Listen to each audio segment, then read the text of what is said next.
Bills fans, I'm not even going to attempt to lie to you. I'm not going to tell you a white lie. I'm not going to tell you a partial lie. The truth is, this is likely the worst season y'all will have in the last 5 years. Shout out the Bills Mafia! It's not Yeah, we the Buffalo Bills. Yeah, we the Buffalo Bills. You better know that. Look how we throwing and catching, cause we are unstoppable, yeah. You better know that. Look how we running and hitting, cause we are unstoppable, yeah. Reppin' the Mafia, yeah. Reppin' the Mafia, Bills, Mafia, yeah. You better know that. Look how we throwing and catching, cause we are unstoppable, yeah. You better know that. Look how we running and hitting, cause we are unstoppable, yeah. Homie, now listen, everyone play their position. Buffalo got a tradition. They say we trippin', they better get out our way. Top of the table, we flippin', we on a mission. Got an unstoppable team, continue to follow your dream by any means. Buffalo, get in the Super Bowl ring. Cause we the Buffalo Bills. Yeah, we the Buffalo Bills. You better know that. Look how we throwing and catching, cause we are unstoppable, yeah. You better know that. Look how we running and hitting, cause we are unstoppable, yeah. Reppin' the Mafia, yeah. Reppin' the Mafia, Bills, Mafia, yeah. You better know that. Look how we throwing and catching, cause we are unstoppable, yeah. You better know that. Look how we running and hitting, cause we are unstoppable, yeah. Mafia up in your city, time to get gritty. Screaming and yelling, we bugging. Look at the red and blue. This is an MVP year for Josh Allen. As an MVP voter, I said this last week. Josh Allen, he looks like an MVP. When you vote for MVP, and I can speak for myself, I think I'm one of 50 voters, you look at a couple things. Who's the best team in football? Who's the best player on that team in football? What do they look like as the best player on that team in football? And how much talent is around that best player on that best team in football? Cause we the Buffalo Bills. Yeah, we the Buffalo.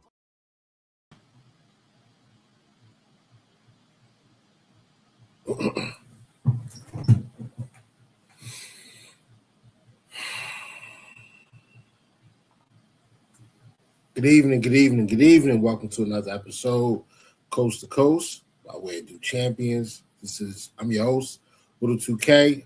My co-host, Beyond716, will not be able to be with us tonight, but I'm sure he's mourning the loss from the Buffalo Sabres, who finally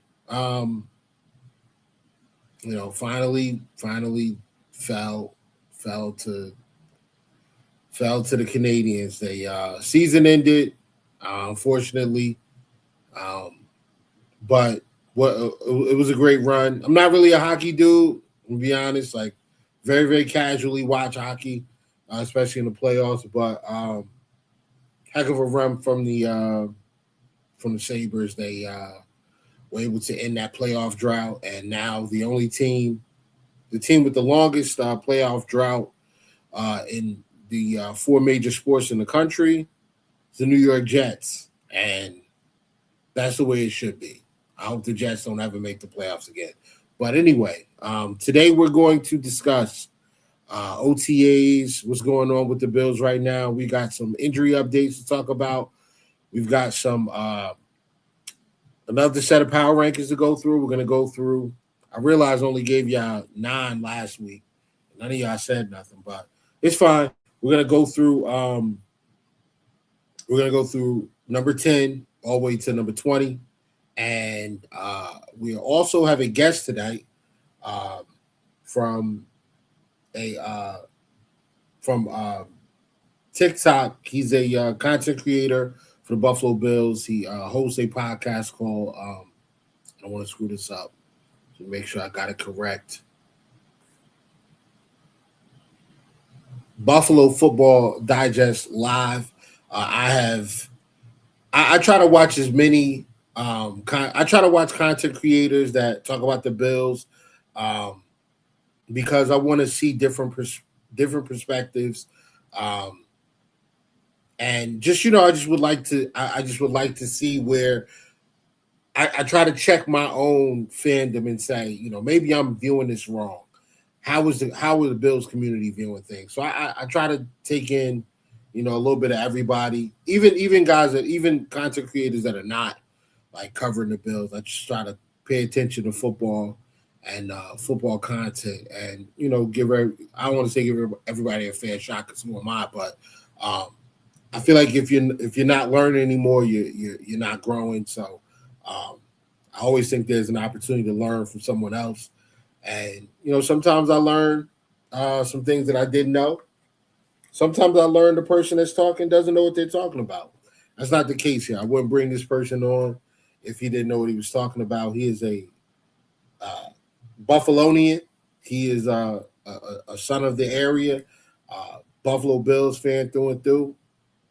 And just give me a heads up when you're ready, and I'll bring you up, and we'll go there. All right. What's going on, good brother? How you doing? Hey, how are you? I'm all I think you right. might be muted. How are you? I'm all right. Still dealing with some tech issues. Yeah, I got you. Sounds a little low. Sounds a little low? All right, let's see. Let me see what I can do on my end. Nope, that's you. It's still low, bro. All right, let's see what we can do. Hey man, if anybody in the chat, just let me know if you can hear. Let's see if we can do this. Yeah, that's really, really low, man.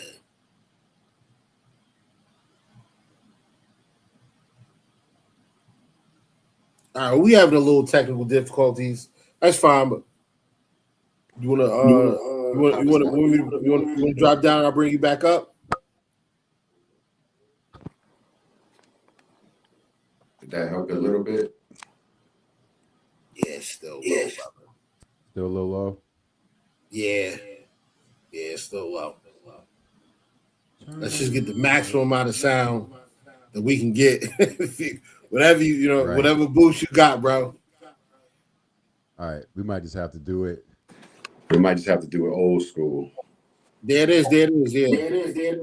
Right there? Yeah, you good now. All right. Yeah, so you got the ambient sound. That's all good. It's always something. It's always something. Yeah, of course. At my age, man, technology is a challenge. You know what I'm saying? Man, same here. I'm still learning. Absolutely.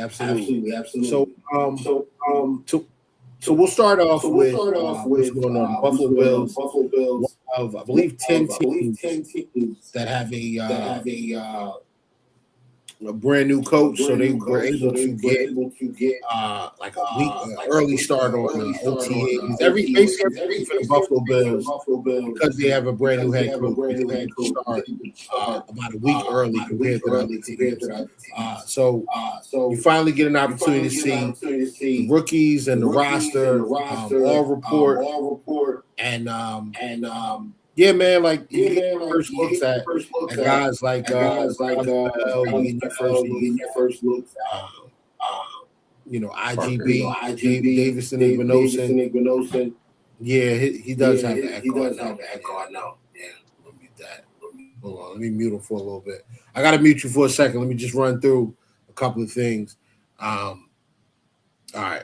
So Davison Ignosin.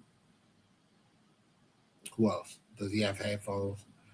Yeah, I mean, if you have headphones that you can like plug into the thing, that'll kill the echo. But you're getting your first look at some of the guys from the rookie class as well as from last year. I don't know if you guys are on like social media real heavy, but there is video of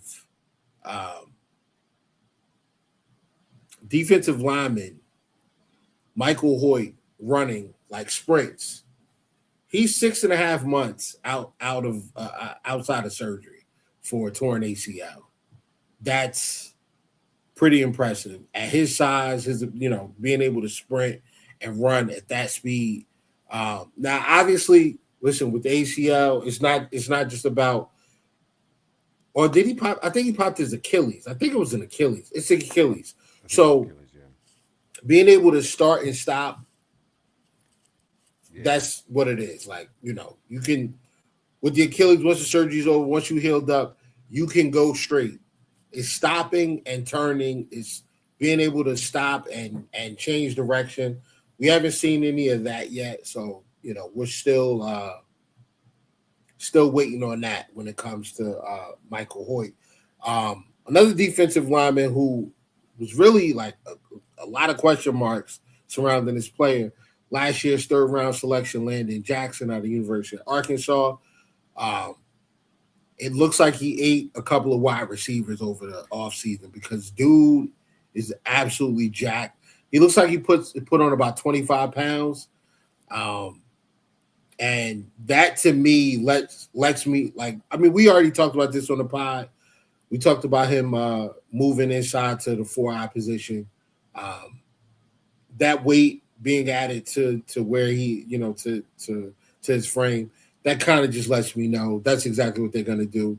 And the Buffalo Bills look like they want to have the biggest defensive line in the history of the NFL because Rousseau 6'7", Landon Jackson 6'6", Deion Walker 6'8", Chubb I think is like 6'3", TJ Parker's like 6'3".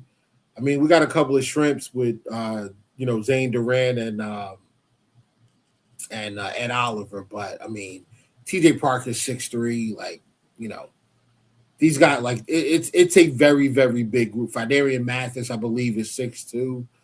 All of these guys are big dudes, man. Dwayne Carter's 6'3". So one way to stop the run, man, is just put a bunch of guys on the line and tell the other teams that, look, man, we lined up and we're gonna dare you to move us off the spot. So that's where that is with the defensive line. Some interesting things we talked about this week as far as linebacker position. No Dorian Williams at camp. I don't know if it's injury related, but Caleb Elam-Zor is presumed to be gonna.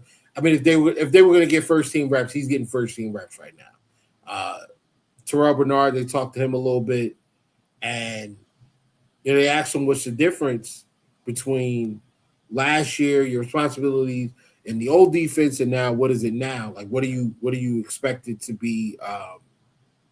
What are you expecting, or what is the DC expecting from you in this, in this defensive scheme? And he says, well,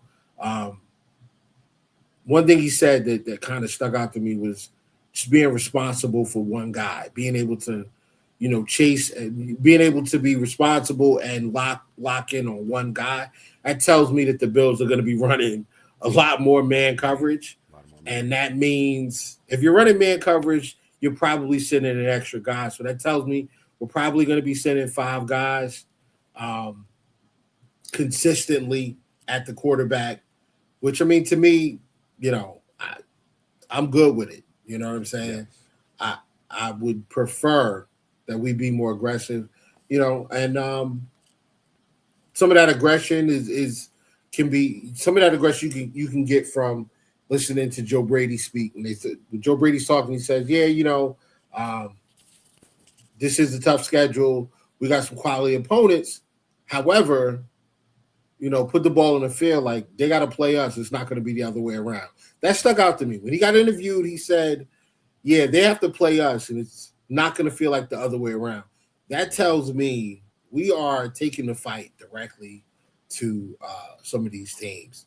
And that is a change, clearly, from the last head coach, Sean McDermott, who played a bend, don't break, contain type of defense, really taking away the big play, forcing you to just consistently have long drives and hoping that you made a mistake or trying to force you into making mistakes. And it worked. It worked against some of the younger quarterbacks. That's why he had such a great record against rookie and first-year quarterbacks. Usually the first time he sees a quarterback, the first 2 times he sees a quarterback, the Bills do very, very well against them, defensively at least. And, that's probably part of the allure of the Sean McDermott scheme. It's very sound with, guys in their right spot, looking to take away certain checks and tendencies that a quarterback wants to do. I don't feel like that's anything what we're I don't feel like that's I don't think that's what we're dealing with now with Jim Leonard. I think Jim Leonard is lining up and saying, you know what? We're gonna take the fight to them. How about we just force you to make a fast decision? And if it's the wrong one, we're gonna burn you for it. If it's the right one, you're good. You're gonna make a big play. You're gonna move the chains. You may score, but I prefer that based on the fact that we have an Avenger at quarterback. We've had a top 5 offense for the last 4 to 5 years, and I don't think it's gonna get worse. Top 3 in scoring last year. I think we were top 10 in DVOA offensively. Yards per game, whatever. We one of the best rushing offenses in the league. I don't think that this team is going to be worse offensively by adding DJ Moore to the team, adding a guy like Skylar Bell, who, 4.4 flat, 41-inch vertical. Like, the dude is an absolute athlete. So yeah, healthy. Even Dalton Kincaid looks healthy. He spoke. You seen Dalton? Yeah, and he got bigger, as well. Yeah, Dalton Kincaid gained some weight too. Linebacker room keeps me up, bro. Yes, thank you, Tom. I'm gonna get right into that after I talk a little bit about Dalton Kincaid. Kincaid looks bigger. He was asked about why he didn't get surgery. He says, you know what? I saw a bunch of different doctors. I saw a bunch of different teams that are very, very that are specialized in the what is the injury, man? I had it in my notes, and I don't know what I did with the paper. But we're worried about Dalton Kincaid getting a surgery. I think it was like the PCL or something like that. And he didn't get the surgery, and he said the doctors that he went to see all advised him against it. They just focused on building strength around that area. So build muscle around. I'm good with that because it looks like it worked. Because Dalton Kincaid looked huge compared to last year. He looked like he put on a good 10, 15 pounds. And it looks like it's pretty muscular. His legs got bigger, especially around the knee, which is exactly what you need, especially as a tight end. He's going to be, and that's going to help him in a multitude of ways. Number one, it should protect him from being as banged up as he's been. Number two, it's going to help him with blocking. Like his ability to drive from his legs and draw strength from his lower half when he's trying to run block or just blocking in space. Like that, all that's going to help. So I'm very, very happy about that. The linebacker room keeps me up at night. Yes, Tom, you are right. Me as well. I look at the linebacker room and it's like that meme where the thing has a stick and it's saying, come on, do something. That's how I feel about Brandon Beane. Like, bro, I know you're not trying to go into this season with your top 3 linebackers being Terrell Bernard, Dorian Williams, and the rookie, Caleb Elam-Zor. That can't be the plan. Can't be.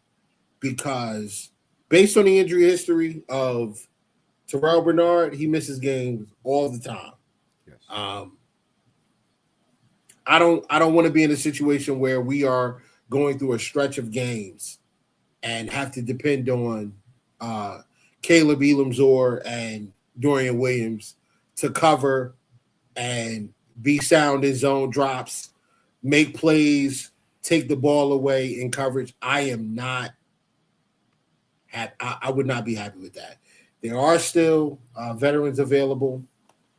We know about them. Bobby Okereke. Obviously, Shaq Thompson is still out there.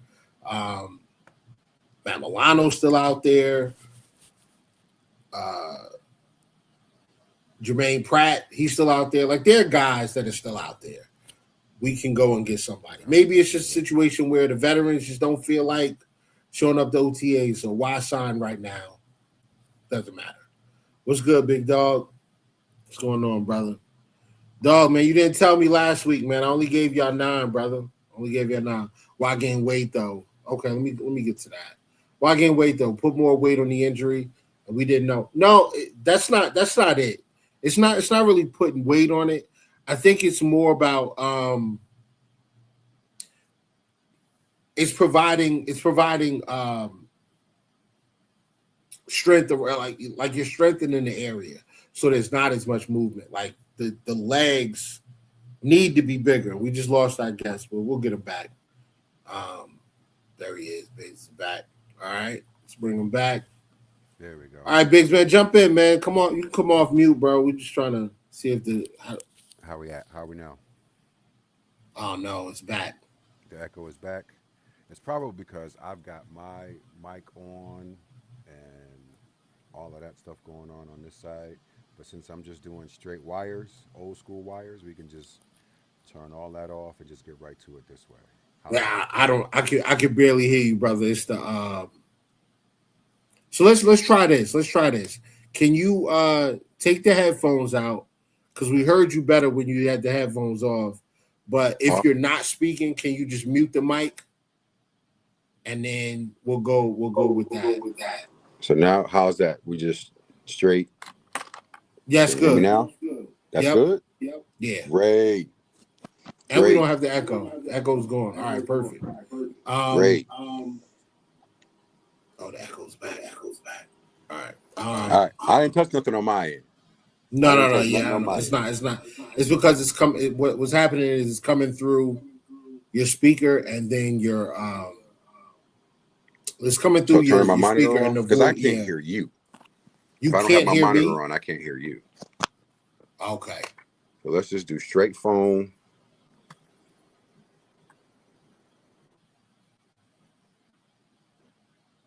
Okay.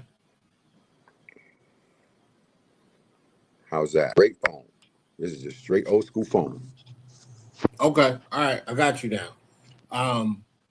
So yeah, with the roster, man. I mean, it's OTAs. I'm not taking a ton out of that. I'll to summarize it quickly. I don't take a lot out of this. I'm just happy to see that the guys are out there. Chemistry is being built. We're seeing. I'm not taking a ton out of watching Skylar Bell and Keon Coleman and DJ Moore catch passes against air. Like these routes, it's cool, but it doesn't to me. It doesn't mean I'm not taking a ton away from it. But there's been some injuries. Oh, yeah. So let's just run through those really, really quickly. Khalil Shakir, right ankle. This is courtesy of Banged Up Bills. Khalil Shakir underwent ankle surgery this offseason. He's wearing a brace. That's Shakir. I mean, I don't think this is gonna hold him out of any games or anything. Like, he should be ready at the start of the season. I mean, we got 3-4 months to go. So I think we're in May, June, July, August. Yeah. So he's got 3 months to go, whatever. Deion Dawkins, who looks hefty right now. He had a lower leg issue. I don't know if he has surgery, but he is wearing a big brace. He was spotted wearing a brace on his foot, or a boot. He's wearing a boot, so it's a lower leg injury. And I saw a picture of him at practice at the OTAs. Like, he's got a calf. That calf looks disgusting. Like, it really looks nasty. I don't know. Yeah, I'll pull it up. Let me just pull it up real quick. All right. But yeah, that the calf, his calf looks disgusting, man. Is it like a physical injury? Like it got. You said what? Is it like an injury where he got run over, like the skin is broken, or like it got cut? No. It's not that. It's just it's like the calf. It's just like a lower leg injury. I don't know the. We don't. There's no details on it. but Okay. it's a lower left leg, Okay. and it looks nasty. One of the things I mentioned last night on the show was right now the season is being built right now. As journalists and those who report and cover the Bills, and people ask questions like, what do you think about this and what do you think about that? Earlier you mentioned there was 10 head coaching changes, and there was, which is we haven't had that in forever. And what makes this situation a little unique, in my opinion, is the fact that Josh already has an advantage over, let's say, Jackson Dart. And the fact that he's had the relationship with Joe Brady up until now. And Jackson Dart has Harbaugh coming in cold, Paul. So I feel like that's an advantage for Buffalo, is that relationship. Is Joe Brady Super Bowl tested? He is not. He does have a college national championship with LSU and the such, but so much is in the air when it comes to Buffalo this upcoming season, even down to their turf, bro. Even down to the turf is going to be different. So every aspect, the coaching is different. The new HC, new DC, new OC, and all their staff is brand new. The defense has been revamped. So there is so much change going on in Buffalo that it's tough. And we're coming off a season where we didn't look too good, where we didn't know what our identity was. And coming off of Josh's MVP season and then having the season we had in 25, I know for me as a fan, that was tough. It was tough to watch. But as somebody that covers it, as an analyst, a reporter, it was like, why is he doing this? And why this and why that? And was it the injuries? That was a factor. And some of his desperate play. I called him Desperate Josh. It was a point in the season where, that Atlanta-Miami stretch where we were just losing crazy games in a weird way. And I said, Desperate Josh is back. Kincaid was hurt, and that's Josh's safety blanket. So with Kincaid being out and the injuries and his own injuries, it made for a weird season. And but when it comes to the new season, man, it's tough to predict. But I do have a lot of hope and a lot of excitement for it. Yeah, so we do this every week, and especially during the season, we'll go through the games. We'll go through post game. We'll talk about different plays and what our assessment is of the game. Like I was at the Atlanta game. So was I. And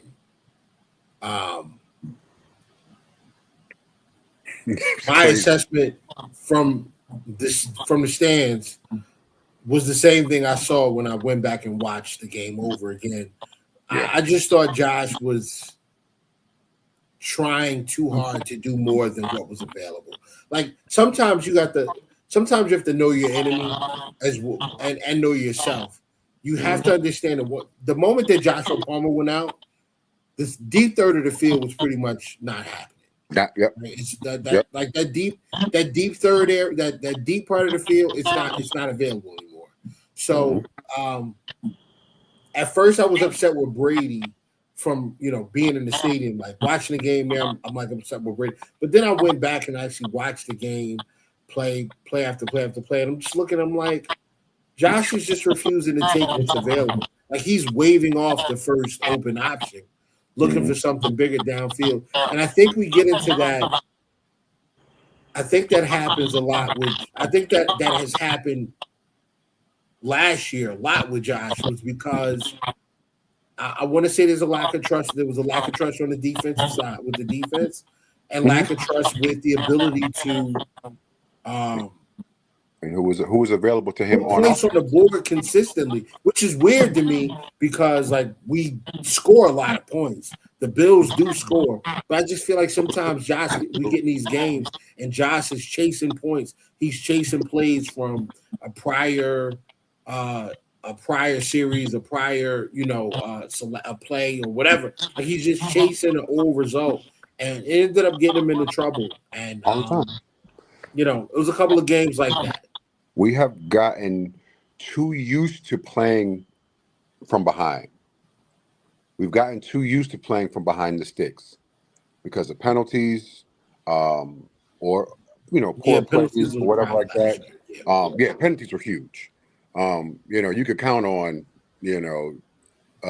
73 holding offside. You can count on there were certain penalties you just know is coming. You'd be like 3, 2, 1. Up there's the flag. Dawkins held somebody. You could count on it, and that always, even during the lean years, the tough years, penalties was our problem. And that mentality, it takes a mentality to play behind the sticks and still be successful. You understand what I'm saying? And we do that, and you know what I mean. And then we get the effect. And we romanticize it. Oh, they're the cardiac kids, the comeback kids, the second half team. It should never come down to that, bro. Yep. It should never have to come down to that. That stuck with me. Watched the documentary of The Four Falls of Buffalo, where they talked about the 4 Super Bowl appearances, and Scott Norwood spoke, and he said he was coming off the field feeling horrible, and he said somebody, I want to say it was Bruce, but it was somebody from the defense grabbed him and hugged him and said it should have never came down to that kick. Right. It should have never, and we have gotten to that point where playing from behind the sticks, playing from a deficit as a way of, and you can't, as a way of playing, you can't play like that and be successful. Yeah, I think Buffalo plays. I think the Bills have played down to the level of their opponent way too often. There's no other way to explain how you can play a game like you played against the Rams and Detroit. That was my next point. Yes. But then you have games like where you lose to the Jets, and you go down to Houston and can't string together 3 4 quarters of solid offense. Like even if you don't string together 4 quarters, can you give me 2 quarters? Because like can you go to Houston and just have a really good half? Because I feel like if you play Houston, I feel like once you score 21, like that's pretty much the game. That's like, the game. That's the you game. won. If you get to 21 against Houston, game's over. That's how I feel. I know, and you know why I 100% agree, because I've said a million times on the show, and as much as I love the kid and I want success for him, CJ Stroud is Texas is the Houston's weak link. Oh yeah. Not the defense. It's CJ. Yeah, I mean that was the problem coming out though. Like the problem coming out was CJ Stroud. And I mean, we are getting a little off topic. Sorry. Sorry. No. But the problem with CJ Stroud coming out was, I don't know how good. Like the problem was, we don't know how good he is actually as a processor. Like, can he make 90% of throws? Absolutely. Yep. But when you play for Ohio State, which is turned into wide receiver U, it's either them or LSU. When you play for those guys, you are throwing to wide open targets every Saturday. Every Saturday, you are throwing to guys that are going to get booty, butt naked, wide open. And it's not just one; it's like 3 of those guys. You're right. Case in point this year, The first wide receiver off the board this year, Carnell Tate, Ohio State. Who did he play with? The guy that's going to be the first wide receiver off the board next year, and Jeremiah Smith. Like, they got guys on top of guys, man. I mean, that was a team that had JSN, Garrett Wilson, Chris Olave, Emeka Ibuka on the same team with guys like Marvin Harrison and the kids that are coming out now, Colonel Tate. Like, these guys are in the wings signing, letters of intent to say, yeah, I'm gonna go play at Ohio State. Like, they're putting out first round wide receivers, not just wide receivers in the draft. They're putting out the guys in the first round. Yes. Like the top. So that's the issue with them. But I'm glad you brought up the Four Falls of Buffalo. I am a Bills fan, but I live in New Jersey. I'm from Jersey, right here in East Orange. I'm from East Orange, New Jersey. East Orange. Yeah, East Orange, yeah. So my fan experience is a little different because I went to school coming up with a bunch of Jet fans and Giants fans. My father was a Jets fan, either they Giants fans, Jet fans, Cowboys, Steelers, or 49ers. Those are the teams back in the day. Like, those are the teams that everybody was rocking with. Here I am, a Bills fan. So my experience is a little different. I want you to talk a little bit about what was it like coming up in the Buffalo area as a Bills fan, like what that team meant to the community, how good they were, what did the success of that team mean on a ground level? Because I know what it meant for Bills fans, for me as a Bills fan out here in Jersey. But what did it mean? You getting up, getting ready to go to school, and it's like, man, I don't know if I'm gonna put this Thurman Thomas joint on. I got Jim Kelly, Andre Reed, Darryl Talley. Like, what was it like in the area growing up? Oh man, it was first. I born in Buffalo, raised downstate, so not far from you. That's why I was like, all right, East Orange. I was grew up in Purcell. And funny story, the first time the Bills made it to the Super Bowl was New York, Buffalo v. Giants. So I'm born in Buffalo. I'm living downstate New York. So I'm living in Giant country. And so all my schoolmates, my classmates, everybody was, yeah, Giants. And I was like, I don't want them to win. I want Buffalo to win because that's where I'm from. But so I was displaced for a minute. I even though it was downstate, I was a Bills fan living abroad. But honestly, it's different. And you use a specific word, and you said Bills fan. You said I'm a Bills fan, and I say that, and this is, and please don't anybody make this into something that it's not. You will not hear me say that I'm Bills Mafia. And that is not a knock. That is not anything disrespectful to Bills Mafia. But a Bills fan was the rebel. The Bills fan was the one that got talked about. Y'all don't got no rings. You know what I mean? And please pardon my grammar. Been a long day. No, that's fine. But you know what I mean? Like we was the rebel. People was Bills fans to piss off their dad because he was a Dallas fan, something like that. You know what I mean? I'm a rebel. But now that has turned into and something different now. Now that has turned into Bills Mafia, and gosh, all right, I'm just let it out. We having a conversation. We gonna have it. Do you remember back in it was a promo? I don't know if it was outside of Buffalo media because in Buffalo, yeah, we saw it, but there was at the end of the game. Oh God, who did they beat to make it to the first Super Bowl? No, second. I'm sorry. Who did they beat? The second run. That wasn't the Raiders. I think the Raiders was the first one.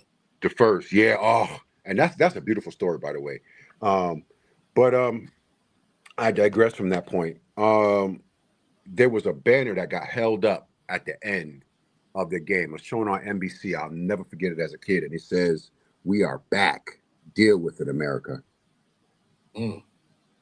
Now, that type of rebellious, like, yo, I'm with my team. I rock with who I rock with, point blank and period. They're probably not going to win, but I'm rocking with them. And that's a little different now, because now the league looks at the Bills a little differently, a lot differently. And so you can't turn anything on that has the NFL shield on it and not see Josh's face. All the promos on your TV, all of the anything coming up, Josh is coming. If they're promoting anything, it's Josh. Josh's face is on it. You look at I just found the Broncos. The Broncos. Okay, yeah. Do I remember that? Yes. And afterwards, it was like that rebellious mentality. But now it's different because the league has seen the Bills as a commodity now. We have a quarterback that says all the right stuff. You know what I mean? He's a handsome guy, married to a movie starlet. She's got great movies, so everything is heading his way right now. So Buffalo looks great, and we're winning. And we're winning, kind of, right. But I had this take last night because somebody asked me. The conversation was, why can't Buffalo sports get over the hump? Talking about the Sabres, talking about the Bills. Our baseball team, our minor league baseball team, can make it, but so far, I think the only success we have seen is in lacrosse, where like 4 or 5 times, champions, consecutive champions at that. The Bandits, absolutely. And so the take was, especially as it relates to the NFL, and now the NHL is beginning to take notice that putting a small market team in a big market pedestal or big marketplace is profitable. And that is, in my humble opinion, is why you're seeing that now. That creation of Bills Mafia, jumping through the tables, and that whole marketable thing. And I'm not against it in any way, because if it brings eyeballs to Buffalo, let's do it in a positive manner.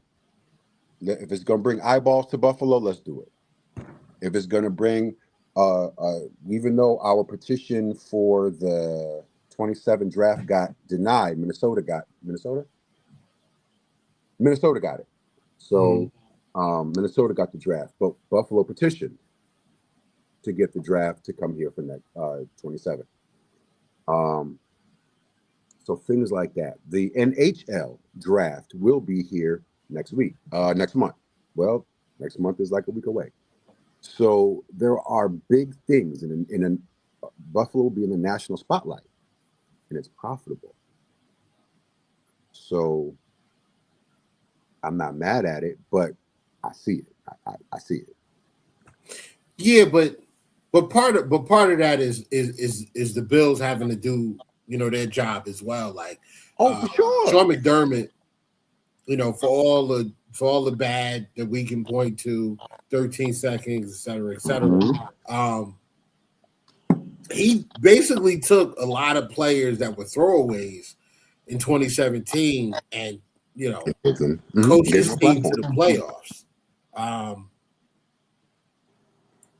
Put together the second best record over the last 7 years, or I think we're third over the last 7 years.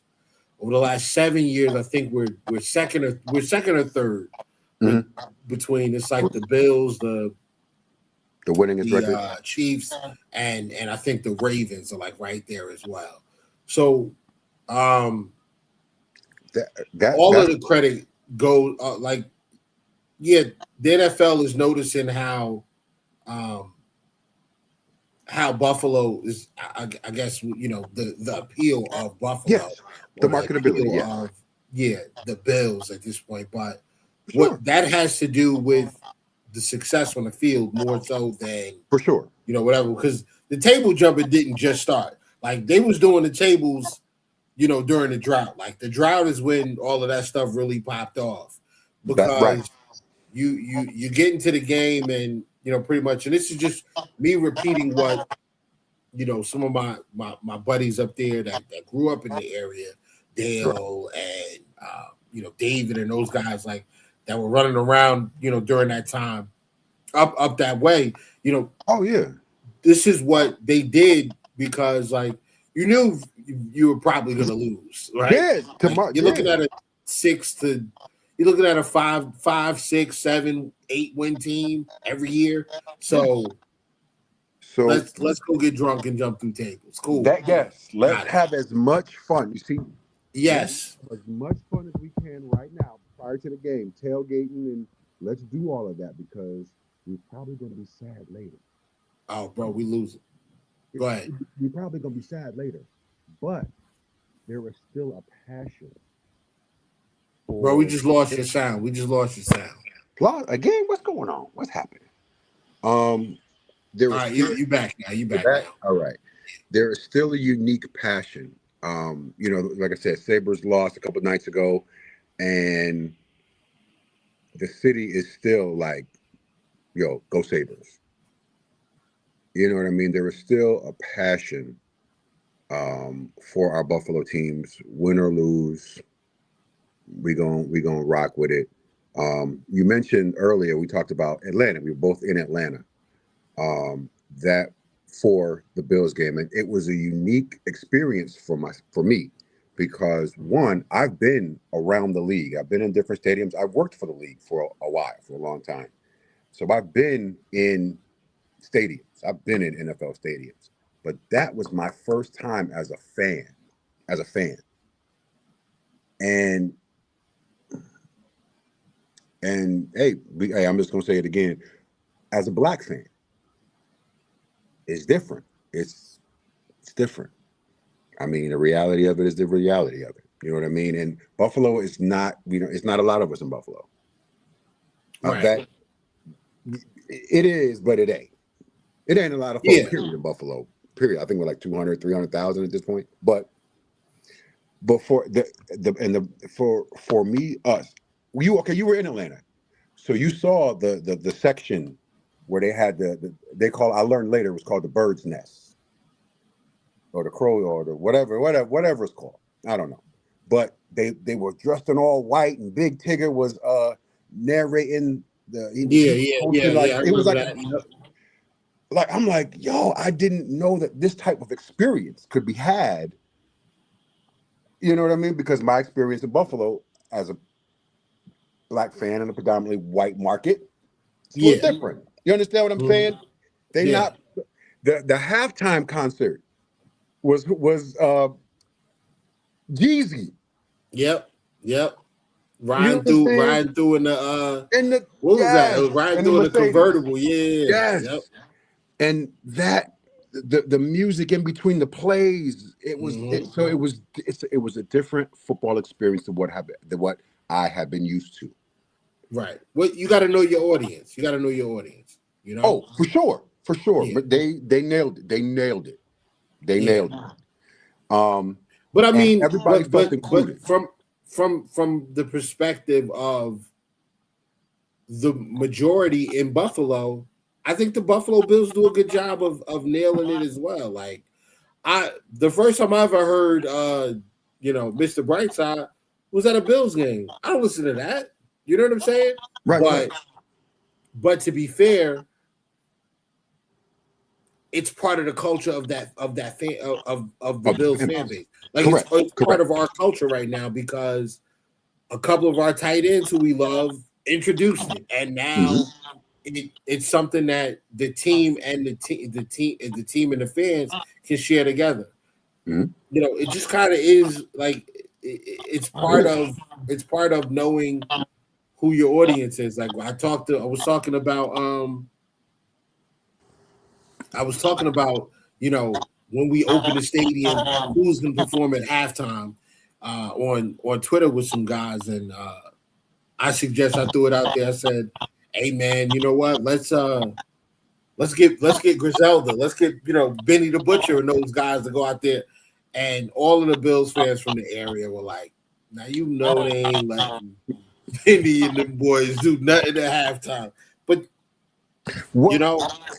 that's Buffalo too, though.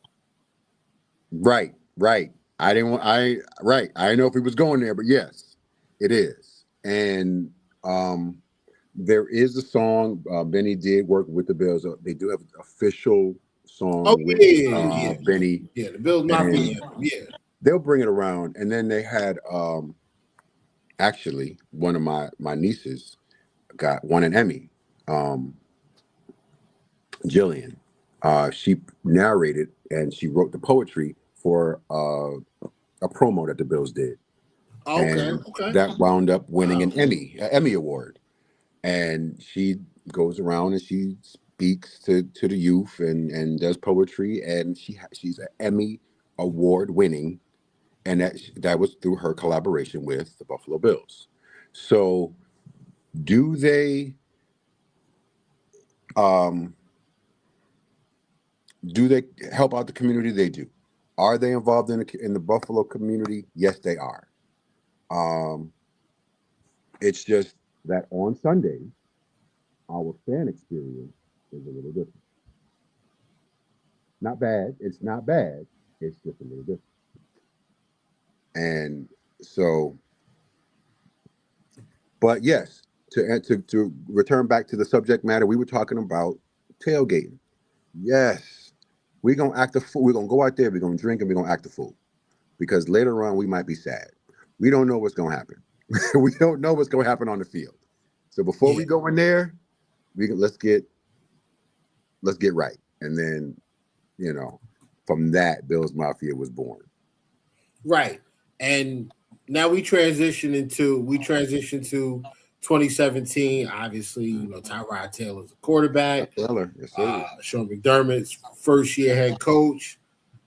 Sean McCoy, the rest of we get all of these guys, and break the drought, go to the playoffs. Mm-hmm. Look foolish against Jacksonville and only put up 6 points or whatever it was, 3, right? 6. I think it was 3 points or 6 points or whatever. It was 3. But we ended up losing that game. And then 2018. Then after that 2017 year, we didn't make it next. It's a pretty good. Obviously, the draft happens. It's a pretty good draft class, whatever. And Brandon Beane does a great job, like he usually does, with maneuvering around during the draft. Trades up, gets Josh Allen, this kid that kind of burst on the scene late. To those of you that are not like college football savants or follow the college game a lot, a lot of people didn't know. I didn't know who Josh Allen was until we drafted him. I didn't either. Like the draft process, they show his pro day and all that other stuff, and so this kid just threw the ball 70 yards, flat foot. Mm-hmm. So, okay, that's something to pay attention to. Then you go and watch him play in college. It's all right, there's flashes. He looks like this, he looks like that, but there's accuracy issues. There's, how does he process? Is he just going to be a guy that runs around? How long is his career going to last if that's the type of player he is? Yes. All of those things were question marks going into the 2018 season. 2018, Nathan Peterman, they flipped the roster. They get rid of a bunch of bad contracts. We're basically starting from scratch. Robert Foster is one of the main receivers. Charles Clay, guys like that are no longer even in the NFL. Right. Team wins 5 games. Mm-hmm. But wait, when he jumped over, game versus Minnesota? Yeah, I can't remember the linebacker's name, but yeah, he jumps over the linebacker in Minnesota. Right. You saw the flashes. You saw the flashes, right? But it wasn't enough for you to say we found our guy. just wasn't enough. 2019, Dayball comes in, kind of reins Josh in. You start to see a semblance of an offensive plan to focus on what this kid does well. They bring in John Brown, a guy that can get behind the defense, underrated route running receiver, really good hands. Cole Beasley comes in, excellent route runner, great after the catch, great hands, and you start to see you start to see the ice kind of break around Josh Allen, and it's like, okay, I'm starting to see this kid can actually like do some things. Like, he might be all right. Go to the playoffs. We should have won that Houston game. They robbed us with a bad call or Cody. I think it was Cody Ford. Phantom blocking the back didn't happen. Whatever. Lose that game. Off season, Josh is working. Does the off season work? They trade for Stephon Diggs. Diggs at the time was a good receiver, not elite. Good receiver though. Good young receiver, not elite, not nowhere near the megastar that he became after he got here. We get into the 2020 season, and they just hit the ground running. I remember the first game, I believe it was against the Jets. Josh and that offense looked like it was unbelievable. So at that point, you start to, me personally, I'm starting to believe. I'm like, okay, I think we might have our guy now. Like, this might be the dude. Mm-hmm.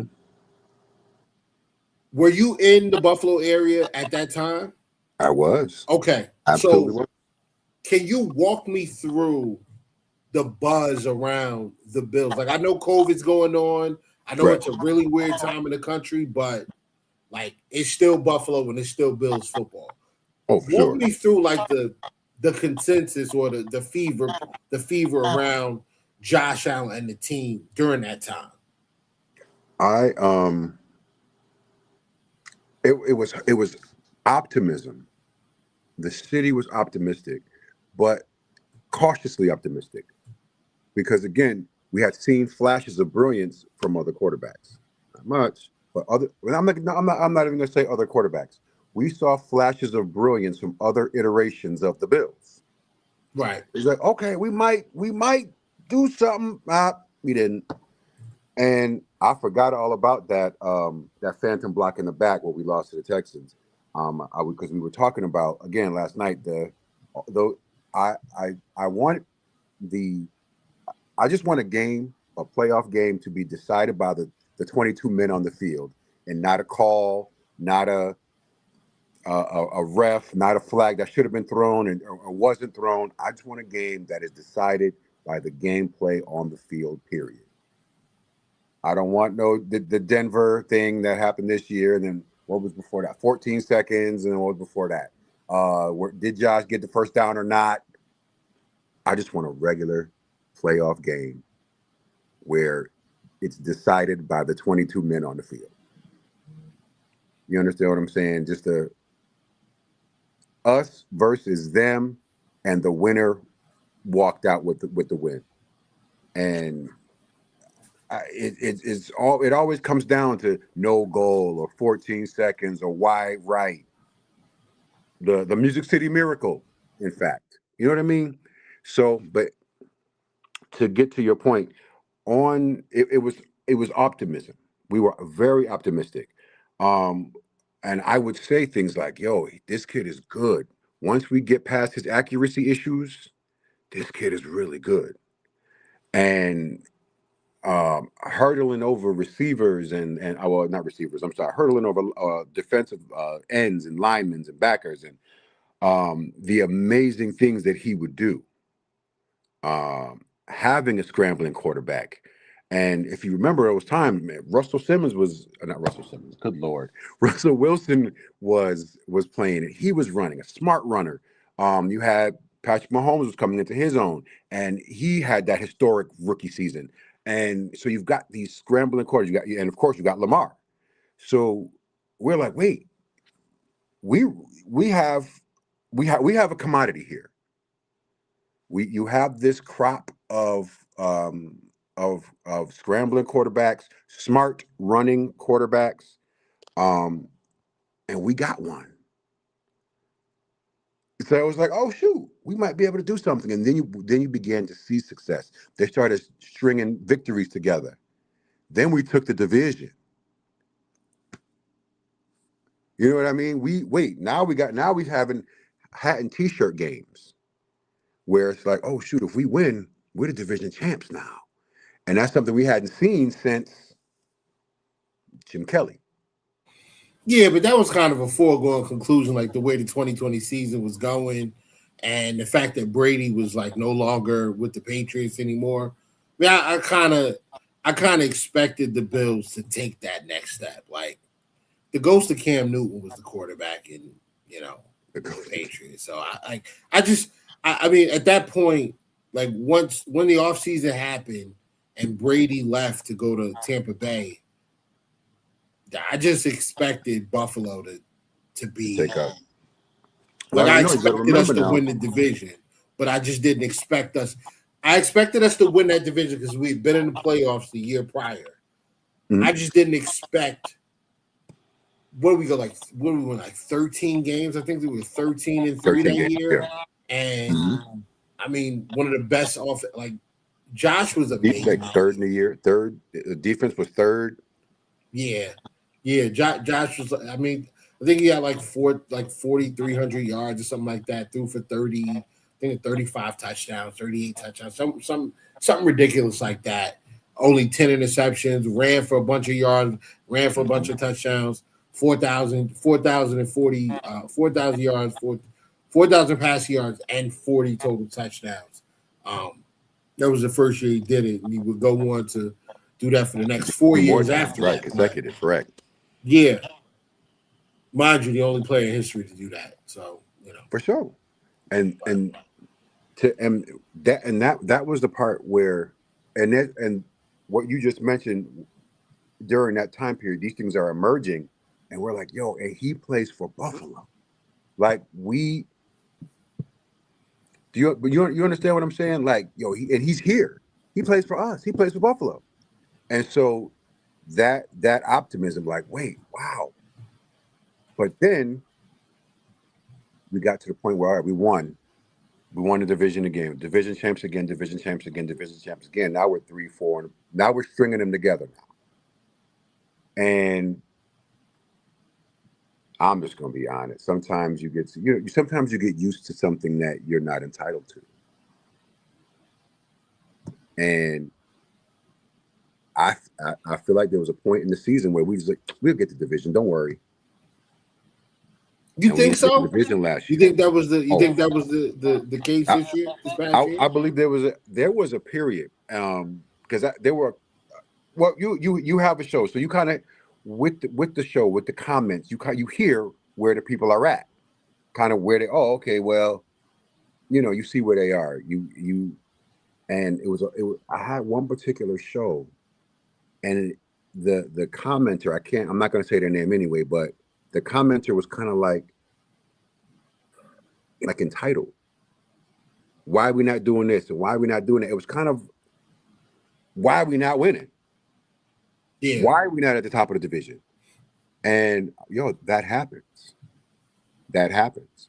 And then of course the season ended the way it ended, and boom. And then the offseason and then losing Coach McDermott, and which is something we had a very high drama offseason. That's another thing that Buffalo and Buffalo media, all that drama we had with Coach McDermott and Brandon Beane and that whole fight, and then Pagula coming out and having a press conference and all of that.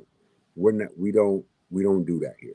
We don't do drama here. We don't drama. That was all very odd to me. That was all very odd. Like, incredible. The way everything went down, it just kind of felt like a really bad. It was a messy way to kind of tie off the McDermott era, right? And it was weird because, McDermott is extremely reserved and buttoned up, and Absolutely. So for it to end messy the way it did, just didn't feel right. It didn't feel right. But I want to go back to what you were saying about the entitlement of winning the division. I don't know if I mean I can't personally say that the people that I talked to on a regular basis felt entitled. I think we were just the standard is the standard. And the standard has become the Buffalo Bills win the AFC East, go to the playoff, host the playoff game at least, maybe two, and if we run into the Chiefs, hopefully we beat them this time, right? Because we'll be at home. I just thought that. I thought that after week one, winning that game was great, but I think it masked a lot of issues. Yeah. Like, if you go back to that game, that week one game, we couldn't get off the field on third down. We did not do a good job of stopping the run. Right? Like it's one thing for Derrick Henry to just be, it's Derrick Henry. Sometimes he's gonna make great plays, but when you can't get enough pressure or you can't fill these run lanes, and you're allowing Derrick Henry to have a 4-yard head start from receiving the handoff till he gets to the next time somebody from the defense touches him, you're asking for a major problem. And then on top of that, I think you saw Taron Johnson just kind of like age out. Like that game to me just stood out because he couldn't do anything with Zay Flowers. Nothing. Nope. Zay Flowers was running free. Could not. The entire game. And some of that was Monken, some of that was Todd Monken scheming them open, but ultimately I just thought that, gosh, man, anybody in the slot is like a mismatch at this point. Like, we cannot put this guy in man coverage and go after the quarterback because he's getting cooked. So I just thought that the season went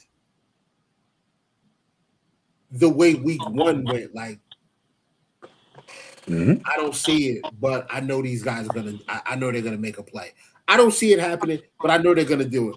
I don't see. We're not where we're supposed to be, but it's still a long season.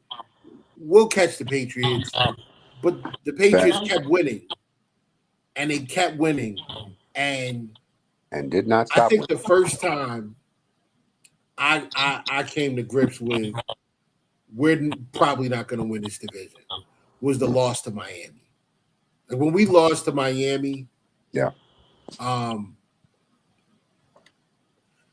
was where I realized we really have a lot of problems. We got a problem. Like, yes.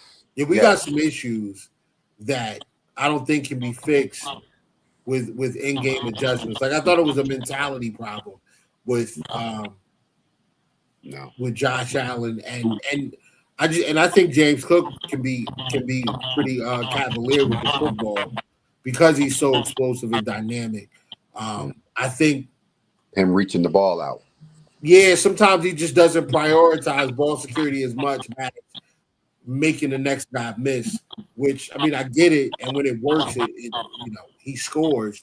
But when it doesn't, it's a fumble. And in that game, 3 long drives that ended in turnovers, in scoring position. One red zone interception and 2 fumbles that just probably shouldn't have happened. Josh not giving up on the play, but he should have. Just kind of trying to squeeze more juice out of the apple instead of just going down. And then it was the James Cook, just kind of like in space, not being cognizant of the defenders around and just getting the ball knocked out.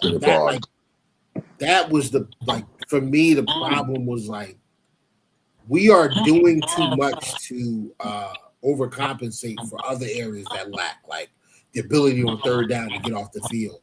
What saved us the year before was taking the football away. We're no longer doing that at the same clip. And on top of that, we're not getting to the quarterback. And even when we do, Joey Bosa is taking such a terrible angle that quarterbacks are escaping and making plays anyway.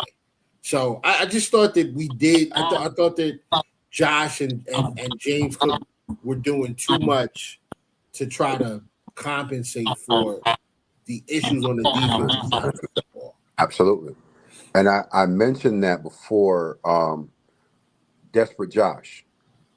Yeah. Where it was that stretch where we just had so many injuries that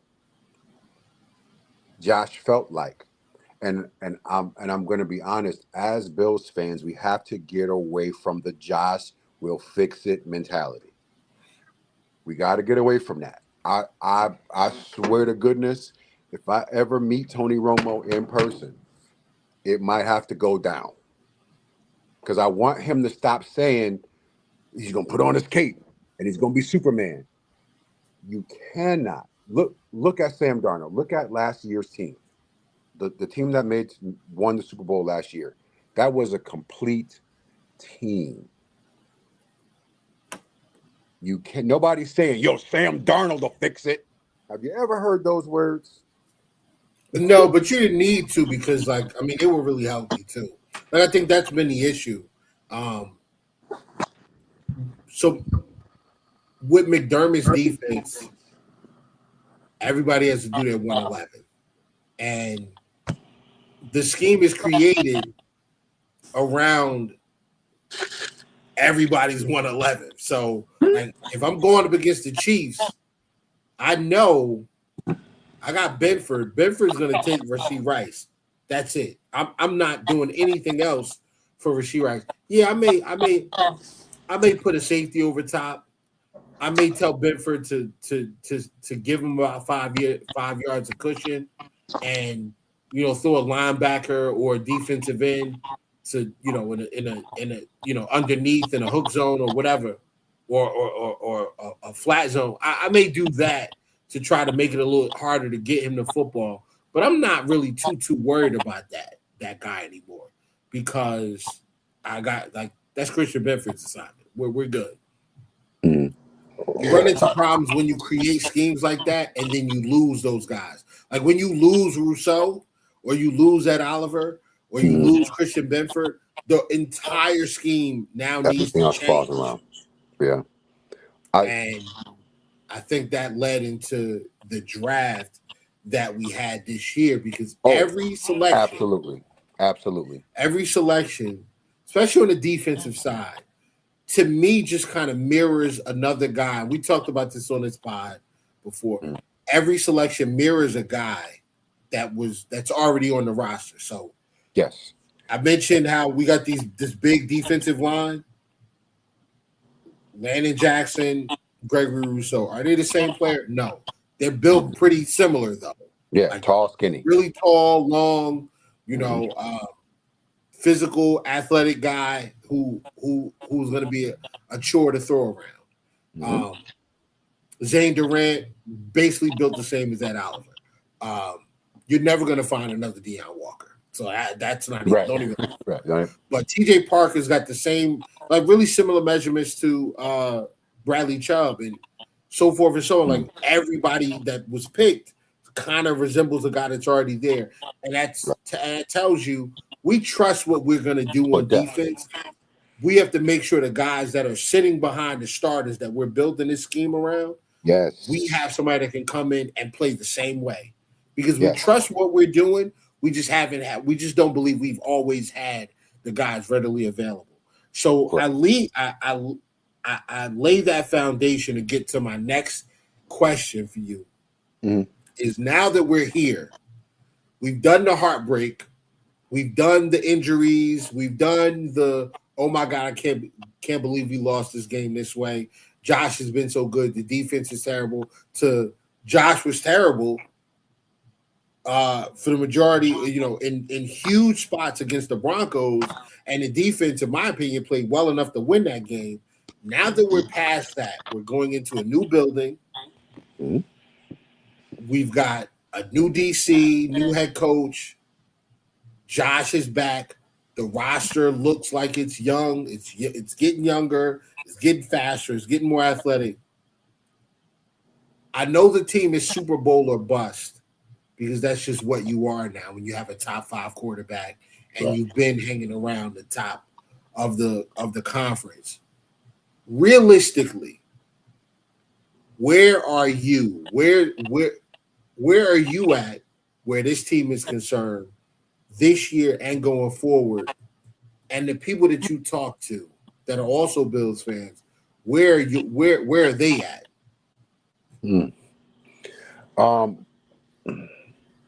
That still the cautious optimism.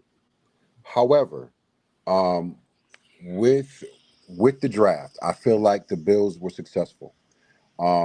First, because I noticed your shirt, I'm of the school of thought that the wrong guy got fired. That's just my reality.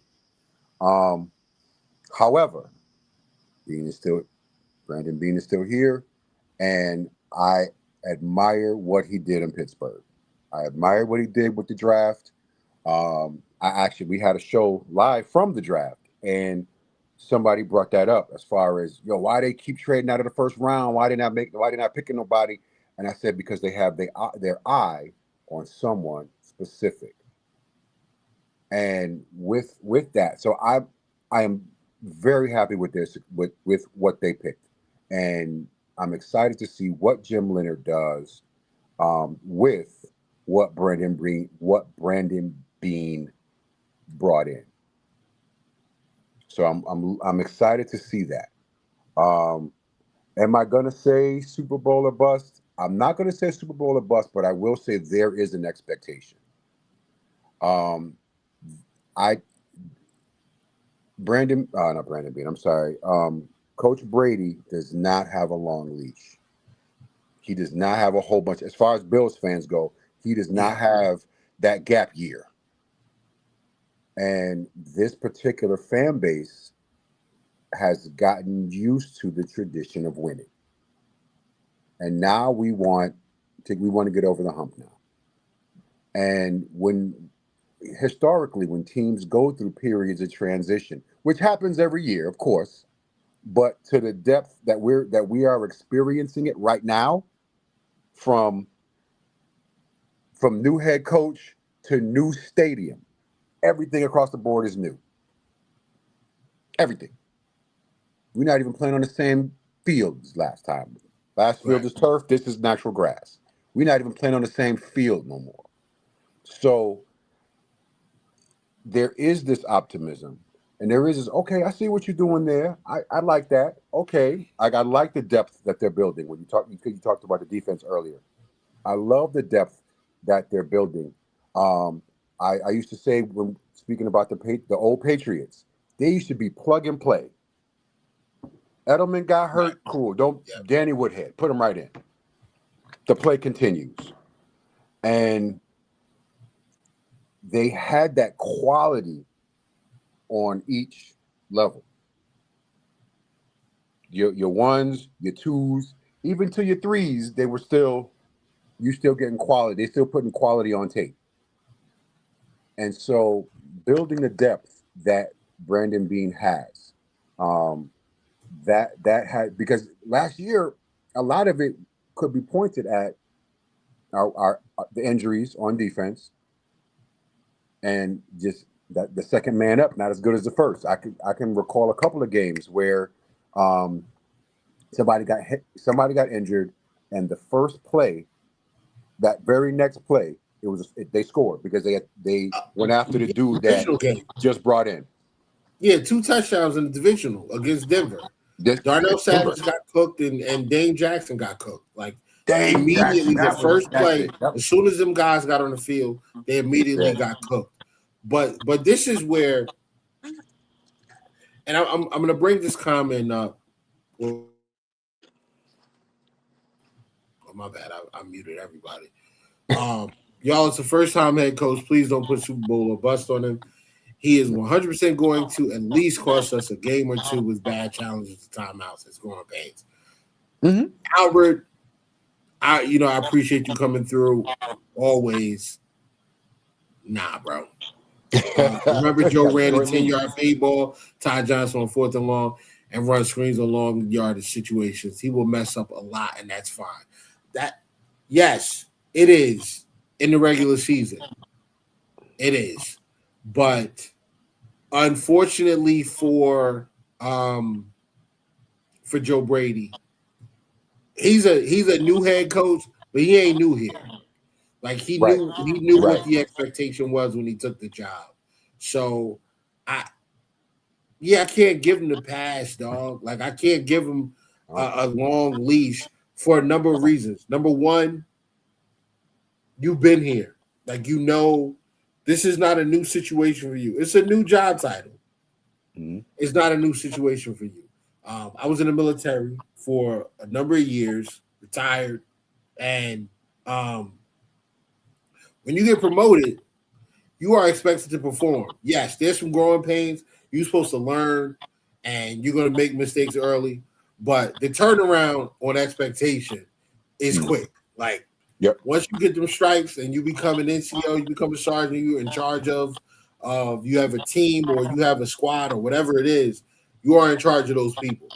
And there are basic expectations. Listen, that's number one. There are basic expectations because while he is a new head coach, he's not new in Buffalo. He's not new to the Bills. The grace period of needing to learn what's going on around the team like that, he doesn't have that. Right. He's gonna learn on the job. But we're talking about that over, the first 6 or 7 games of the season. That's how I am. If you're a rookie and you're playing immediately, I'm not starting, but you're getting consistent reps throughout the year. By the time we get to week 10, 11, 12, dog, you ain't a rookie no more. Good. Right. I'm expecting certain things from you. The other reason,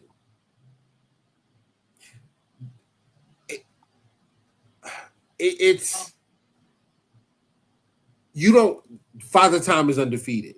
Josh Allen is going to be 30 tomorrow. Right. Josh Allen's turning 30. DJ Moore's 29. He'll be 30 next year.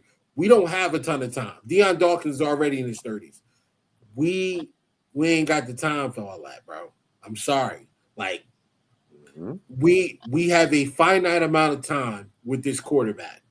And I don't know the next time we get a quarterback close to this caliber again in Buffalo. Right. So you kind of gotta, the learning curve has to be very, very short for Joe Brady. And it's not fair, but it is what it is. And he knew that when he took the job. So I was dangerous when he took it. Yeah. And what comes with that, he never had to tell the defense what to do. He never owned timeouts. He has to run, practice. So he has to run practice, so he loses offensive time to perfect everything. He has to do more interview ownership meetings, set up film. So, yes and no. Right? You empower your coordinators for a reason. The coordinators run practice, man. He oversees it now. It's not his job to run practice. It's his job to schedule practice. And the coordinators run practice. The timeouts thing, yes, you're right. And as far as telling the defense what to do, that's as far as like from what Joe Brady said is like he ain't gonna micromanage. So I expect Jim Leonard to have some leeway or some freedoms to make a lot of these defensive decisions on his own, and so that just kind of just doesn't like some of that sticks, but like not really. I'm not giving dude a pass and saying, well, you're a first time head coach, so if the defense struggles and they we get to the playoffs and they're giving up. We can't get off the field. Nah, bro. Nah. That was hope. Because if that's the case, what was the point of moving off of McDermott if we would get the same result? There's got to be some changes. I'm expecting a more explosive offense. I'm expecting to push the ball to the deep part of the field a little bit more. I'm expecting a little more of a wide open scheme where, yes, we're still running the football. We're still staying true to that. But we're also forcing teams to give us light boxes because we're throwing the football a little bit more. I want to do that. Like I want to give James Cook the ability to run under a light box more often than what he currently gets. And I want the defense to be aggressive. I want the defense to look to put pressure on teams and force teams into mistakes or force teams off the field by not giving them a lot of time to go through, their reads and things like that. Like that's what I want. And the defense being able to play with their hair on fire because they know even if we fail, this offense ain't going to score. They can get 7 on anybody. So we can play with our hair on fire. We can take chances. We can jump routes. Because even if they get a big play, so what? Like we got the offense on the other side that's going to change things up. And they're going to put points on the board. So, well, we got to go. I got to ask you. Mindset. I got to ask you. Mm-hmm. The schedule is not easy. Like we start off, ain't no. The NFL, even if we don't say there's a learning period, like if we're not giving Joe Brady the grace of a learning curve, neither is the NFL with this schedule. No, you start off on the road with the Texans. Mm-hmm. You got Detroit at home. Detroit, who missed the playoffs last year, and we've beaten the last 5 times we played them. You know what that's hitting for? Like they're coming in there to get a win. The Chargers look great on paper. Got Mike McDaniel. That's going to open their offense up like crazy. We got them at home. The Patriots in week 4. Week 5 is the Rams. Week 6, week 5 and 6 away from the Raiders or away games, Rams and Raiders. Let me ask you. West Coast. Let me ask you. With that first stretch of games, bye week is week 7. Mm-hmm. What's your expectation of the Buffalo Bills over the first 6 games? Like, give me a realistic scenario and give me a worst case scenario. I'm still happy with this. I am. I'm going to pull up the schedule right now. I feel like that one versus the Texans. That's that. First of all, anyone who has been around the show, I don't want to play the Texans ever again. They took Why us. not? They took us to the woodshed last season, and I don't want to go back there. They took us to the woodshed. Like that wasn't a regular L. You know what I mean? Like I sat in this very chair and watched that game, and I'm like, wow, we got our butts whooped. We got they took us to the woodshed, and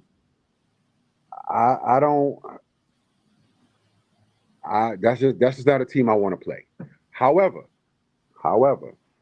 with our new, I guess, bigger, more aggressive defense in this Jim Leonard scheme, I'm hoping that the beating we received last time is just reserved for our memories. I feel like our defense will be able to get at CJ. And once you rattle him, once you get him out where he's a non-factor. So I feel like that even the game last season was winnable if the offense had kind of got together, but we didn't. But anyway, but that's the thing though. Like that's the thing. Like that's Josh Allen. That's not right. Davis Mills was the quarterback. Like you should never lose to a Davis He'll pack Mills up. led team. I agree with you. That's why I felt like, yo, that was we went to the woodshed. All right, so Texans, just going off of last year, I think that might be an L. We beat the Lions consistently. That is my team.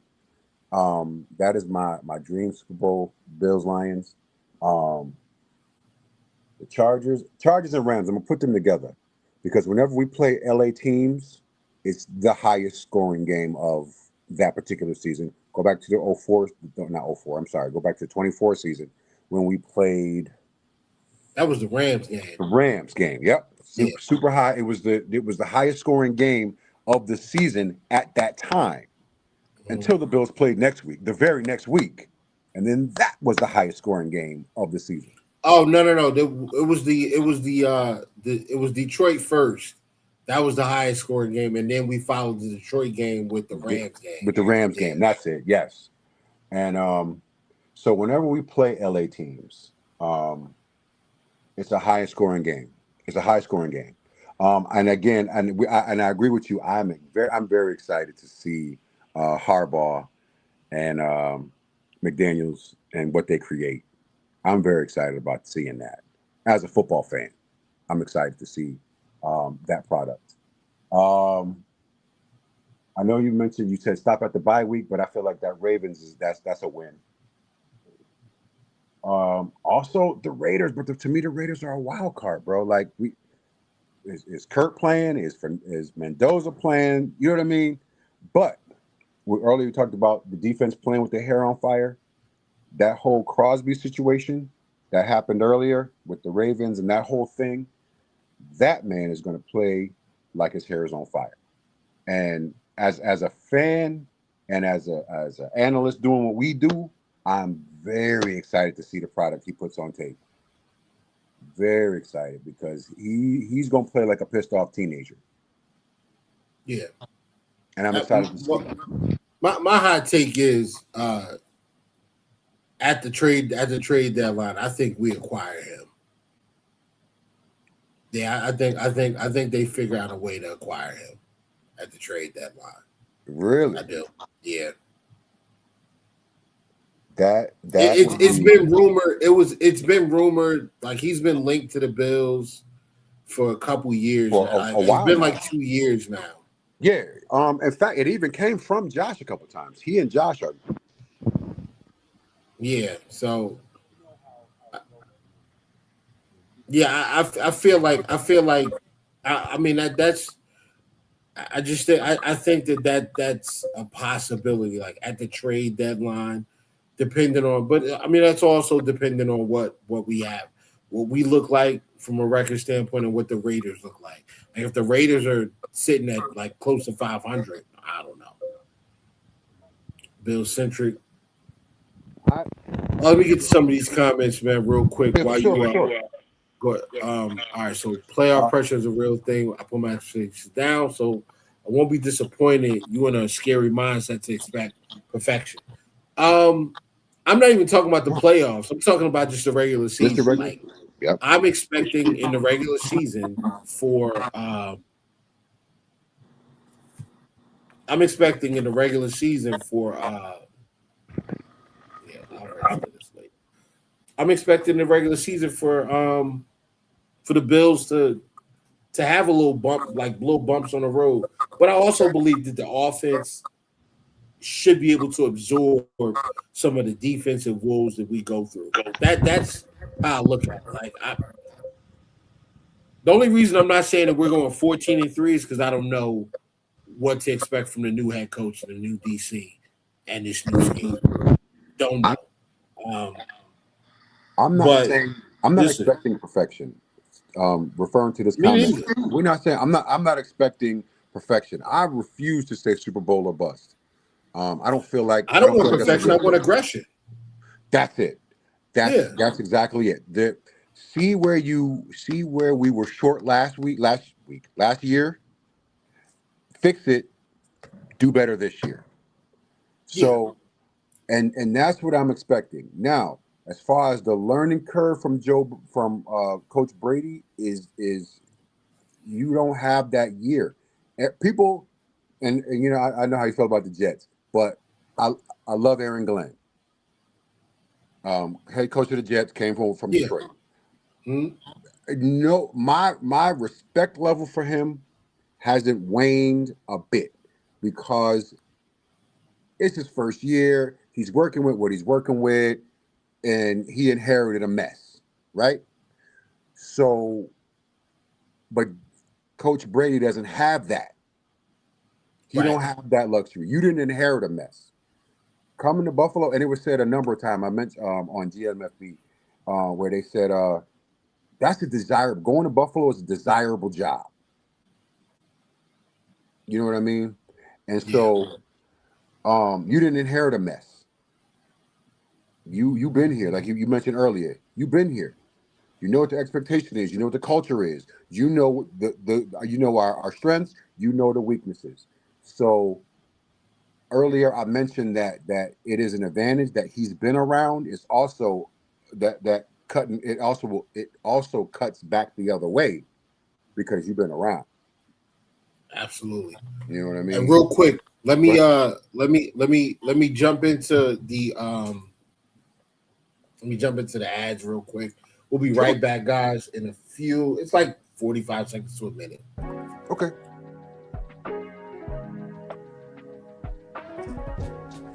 For the best Italian food in Western New York, Elliot Apollo's, call 716-825-3675. The Lardon Construction Group. Fubo TV, the official streaming service of Do Champions. FanDuel, the official sportsbook of Do Champions. For all your summertime needs, beauty pools, as well as kayak pools.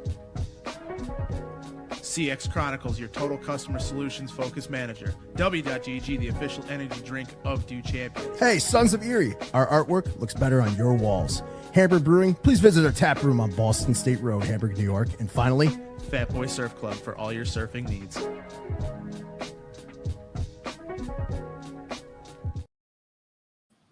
And we're back.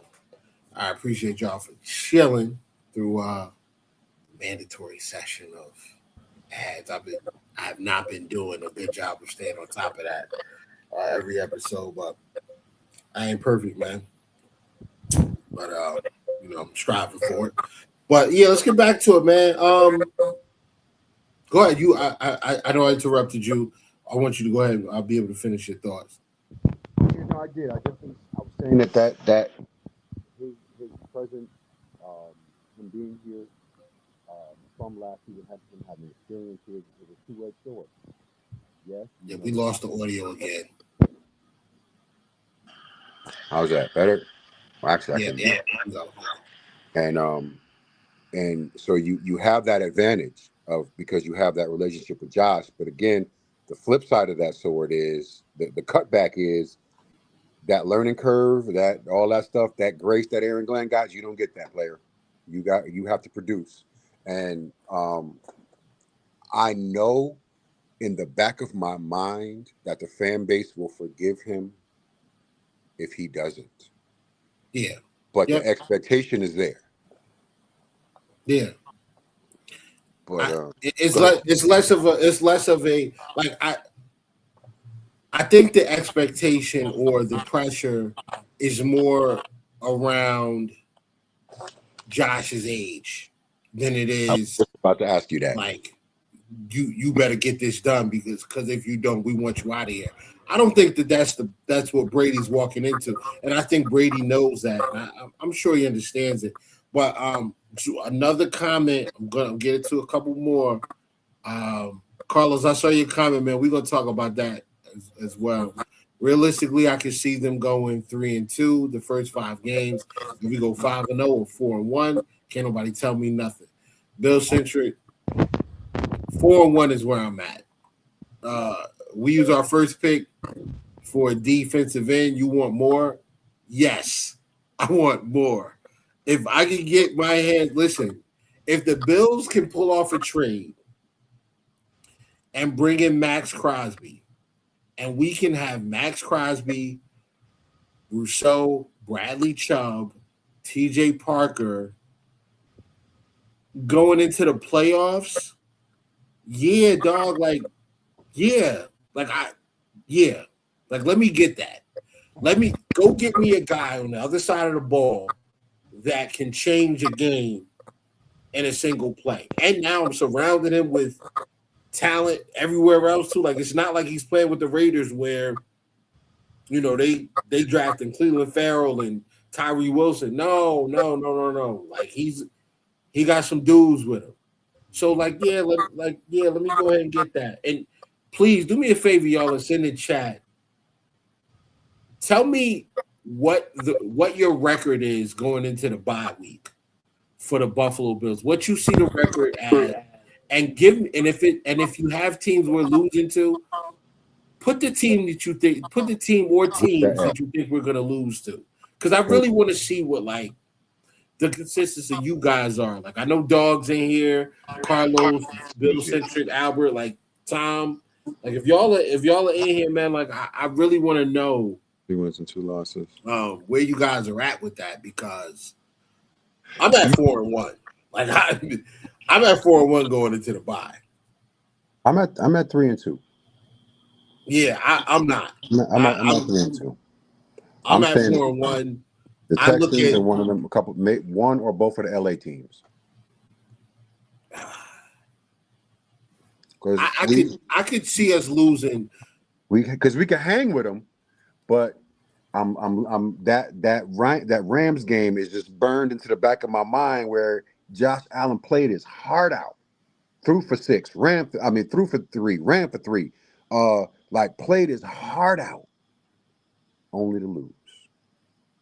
I mean, he push for 3, but yeah.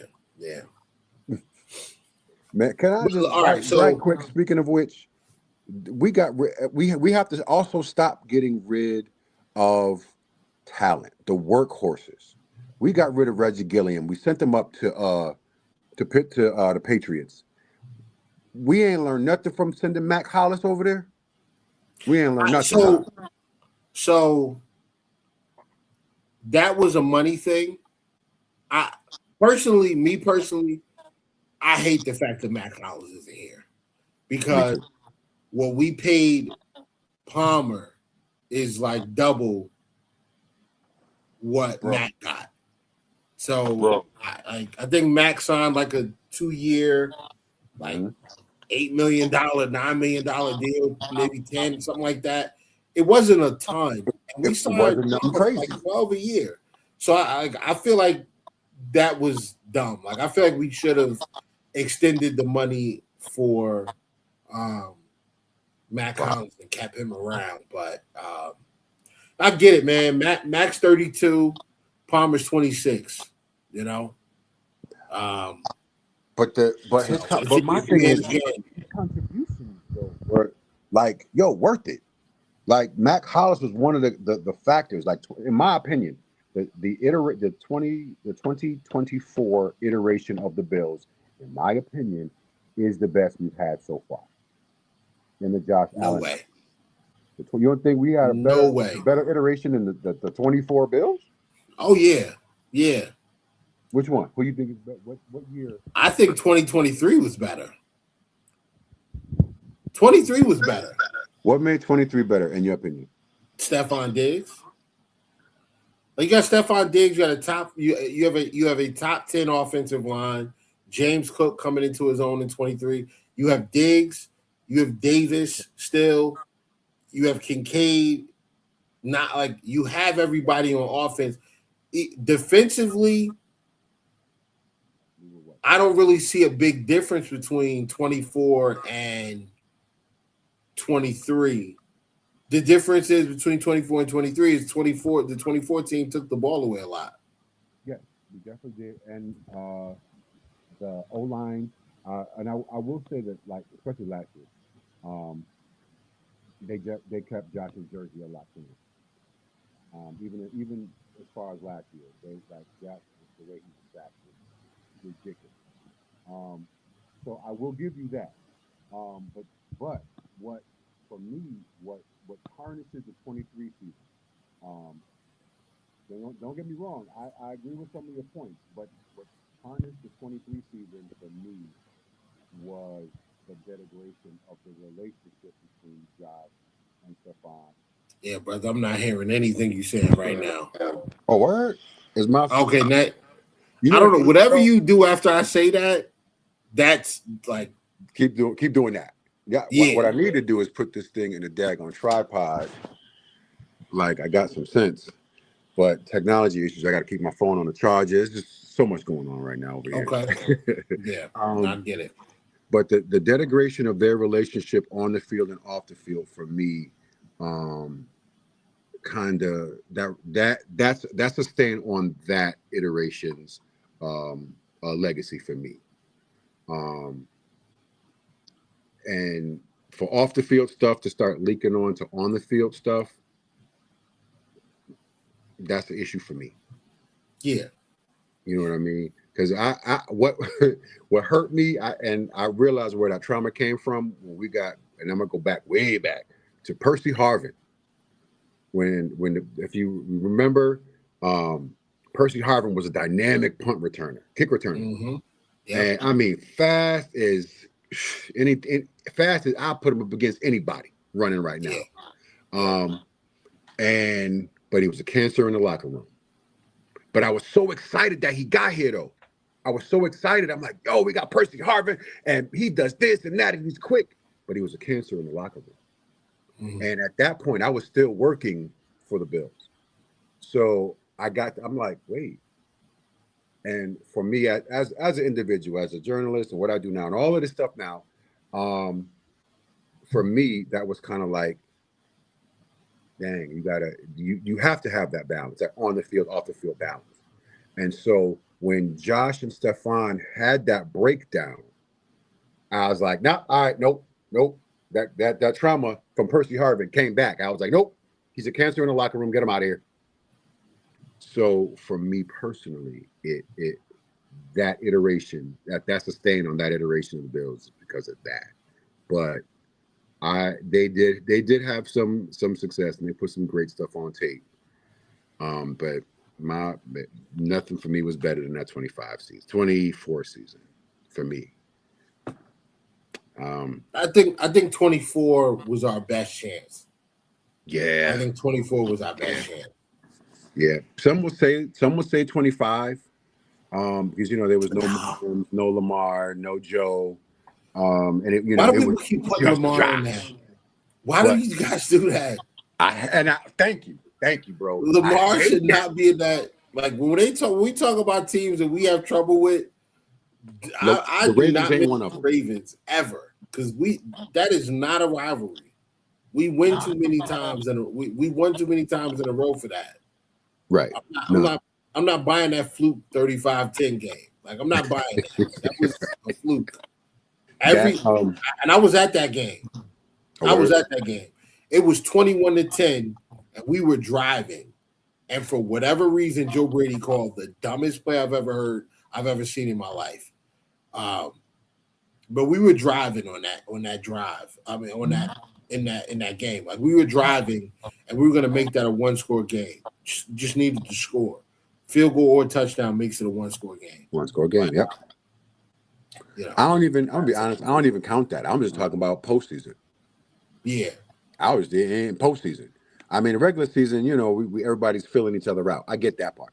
But postseason, everybody's seasoned. You know what I mean? And every time so I ain't worried about the Ravens too tough.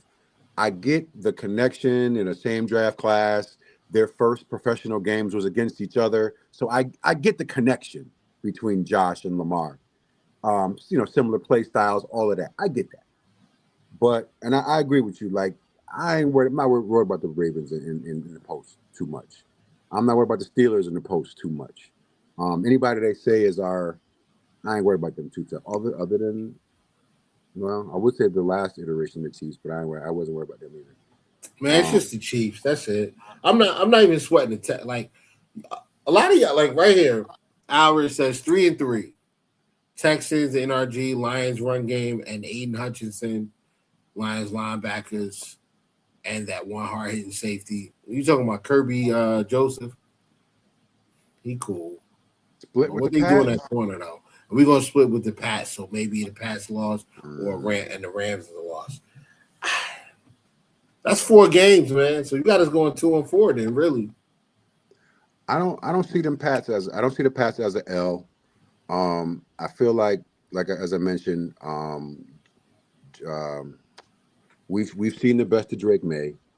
I don't know how many of your viewers are Patriots fans or whatever like that, but sorry guys, the coach the chariot has turned back into the pumpkin. Really? You think so? Yeah, man.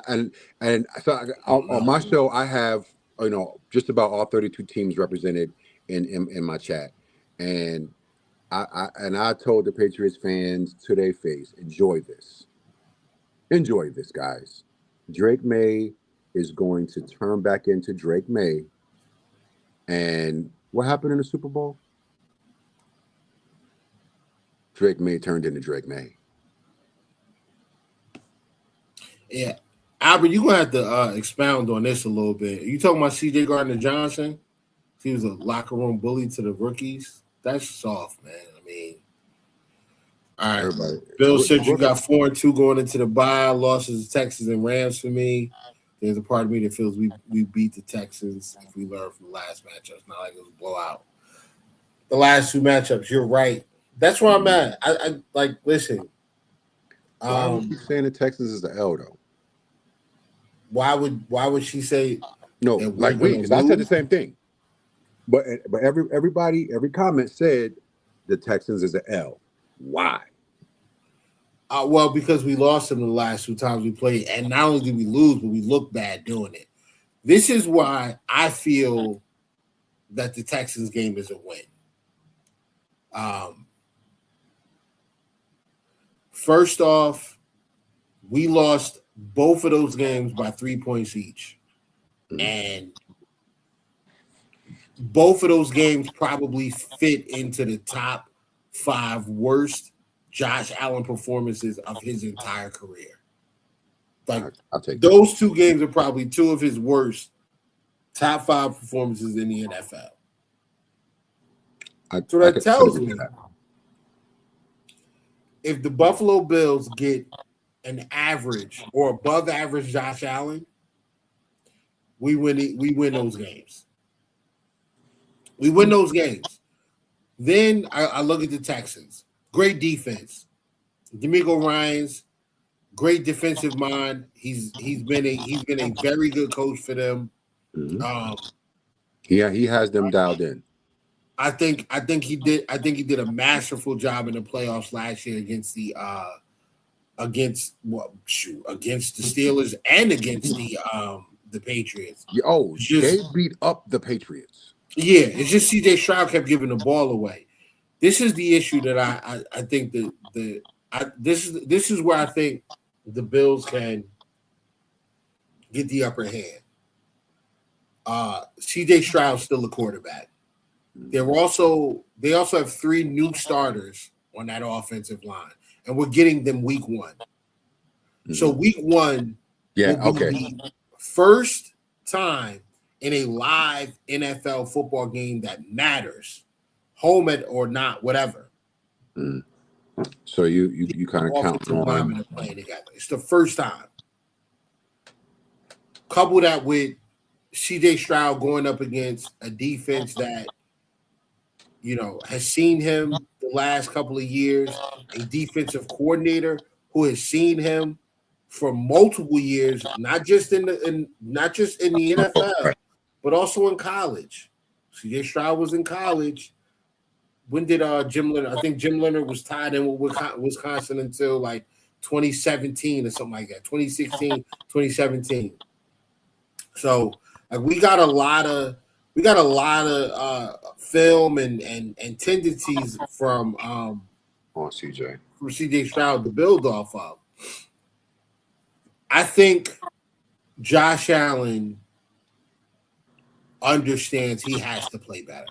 And I think that now with DJ Moore, I think we have an opportunity to create a little bit more space for other guys, like for Josh and the rest of the offense to operate.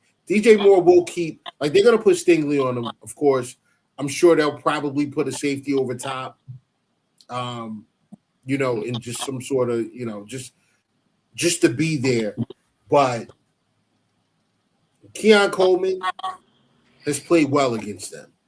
I think Keon against Kamari Lassiter is a very, very, very I think that's an advantageous matchup for us. I know Bills Mafia, you don't like Keon. He's slow. He likes cookies too much, and he missed practice a couple of times. He missed some meetings. I mean, he missed meetings. He missed a couple of meetings. Cool, I got it. I think he does his thing against Kamari Lassiter. He has to. Yeah. If Shakir against Petrie in the slot, that's advantage Shakir. Petrie's a hitter.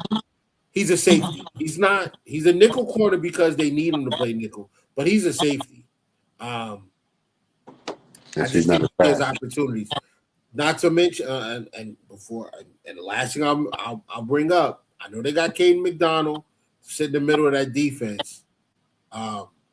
James Cook ran for 75 yards in the first half against them last time. Mm-hmm. I think that's a nice edge that we have on them. Is that position right there? Yeah, I like David Montgomery. David Montgomery, he has to be the feature back now. I don't see David Montgomery with a ton of juice. I think he's a bruising back. I think he's powerful. I think he's very, very good. He can run block. He can pass block. He can catch the ball out the backfield. He's a load to bring down. All that. Going to get you the tough short yardage yards. All of that. I don't see the big plays. I don't see the explosive plays. Nico Collins coming back from an injury. I expect Nico to be good. I also expect Christian Benford to be good. Tank Dell hasn't played football in over a year, maybe a year and a half, close to that. Oh, Tank. That's his first game back. You got first game back? Wow, you're right.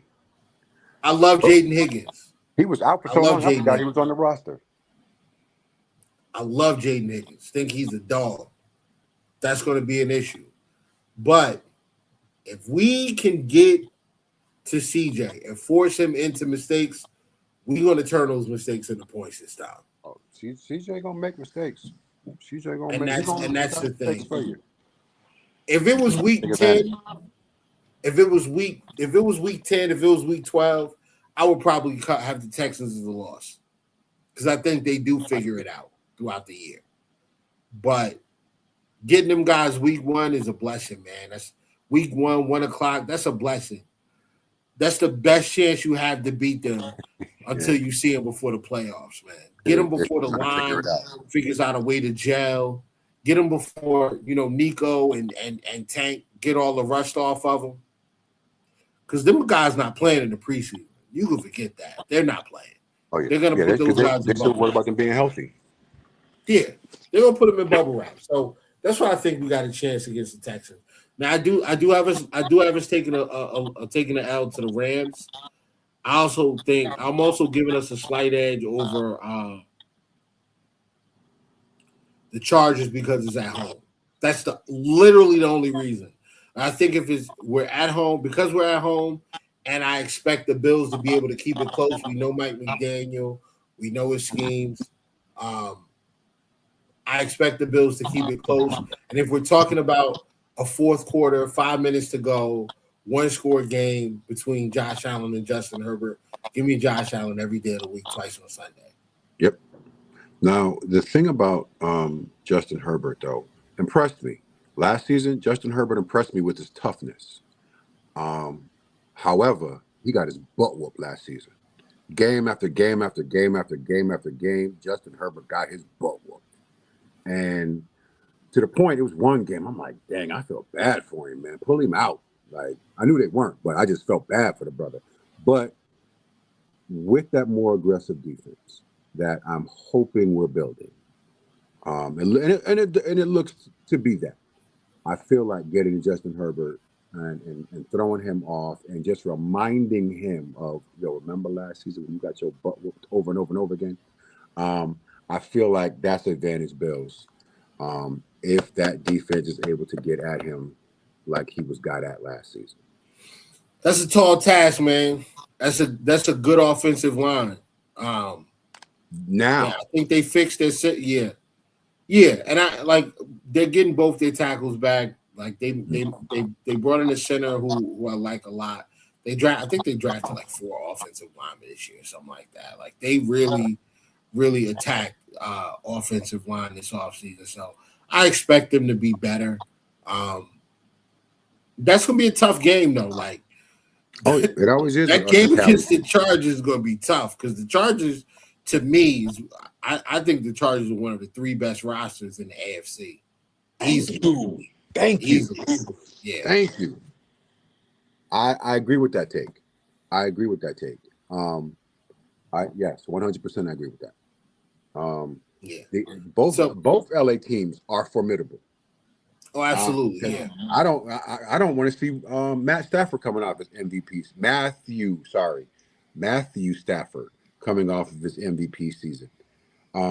So I just like sleepers, both of them, and that's why I have them as L's because, well, not both of them, only one of them. I have Texans and one of the LA teams as an L.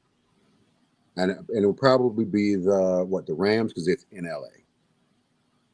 But if you come to the house, I feel like we got them. I don't know. That's why I only said one of those LA teams was an L. Listen, the Bills could go 4-1, and I wouldn't be surprised. And the Bills could go 3-3, and I also wouldn't be surprised. But again, because of the way the season starts, I think we learned a lot about this team very, very early. Yeah. Well, it depends because we thought we saw that last season. But for whatever, throughout the season, they didn't adhere to that identity.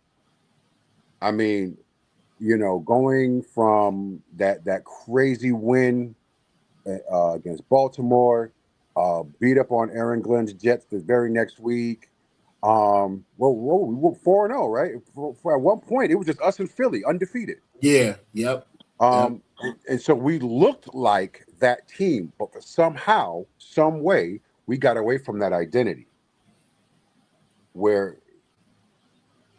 we expected to win that game. We did what it took. Then we'll just play behind. Then those couple of games where we played from behind. No, we lost. Then we started playing from behind because you had that Cincinnati game, Pittsburgh, Cincinnati, the Patriots win was from behind. So you had a 5-game stretch where you're playing from behind the sticks, and you can't have sustained success playing behind the sticks. And unfortunately, the second half of our season was all that type of gameplay. All of them. Pittsburgh, Cincinnati, Patriots, Pittsburgh, Cincinnati. Who was after Cincinnati? Even the Browns game. Even the Browns game. You talked about playing down to our opponent. We started struggling against the Browns and the Panthers. Yep. You remember them games? No, not the Panthers. The Panthers was decisive. I just feel like we didn't put them away quick enough. I feel like we let them hang around too long. Put them away. We smoked the Panthers. I'm gonna have to go back. Even the Chiefs game, I thought was even though it was close. It felt like no. It just felt like that. Like it just felt like we were the clear-cut better team in that game. Yes. That's what I said. We were in the driver's seat in that game. Yeah. But after that, man, I mean, we lost to Miami. We just had some bad losses, man. Some bad losses.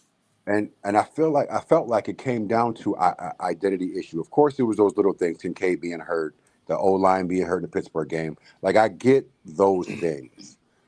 But playing like you know who you are, and when the Bills do that, there are very few teams that can beat them. When the Bills play like they know who they are, because every Bills fan in Mercedes-Benz Stadium that I talked to afterwards, even when I did the show, it was like, who the hell? I'm sorry, I don't know if you cuss on your show. I don't. Who was that team that showed up in the Bills uniforms in Atlanta? Because that was not the Bills that we know. That was not the Bills that was just 4-0 with Philly, the last of the two undefeated teams to start the season. And I mean, they did not look good at all in Atlanta. At all. And so not adhering to your identity and playing like you know how to play for real, despite the injuries, despite lack of talent in your depth chart. Play like you know how to play. And in the Atlanta game, I can call out specifically that the Atlanta game, the Miami game, even though we won, everybody loves that Tampa Bay game. But I'm like, listen, the defense fell down in that Tampa game. Mm-hmm. Like, we scored, they scored. Like, nobody was stopping nobody. Right. And right. Pardon my grammar, but they just, all right, Baker, you score, now we're going to score. You score, we score. And that was just one of the ones where y'all not playing to your identity. And when we do that, and we you can pretty much call it an L, or we're going to wind up playing from behind. How much of that do you attribute to coaching? I know, because I know you're a McDermott guy. I was a McDermott guy as well. But how much of that do you attribute to coaching? I'm gonna give it, and I'm gonna give you my answer only because I know some inside stuff. So that lack of aggression under Coach McDermott,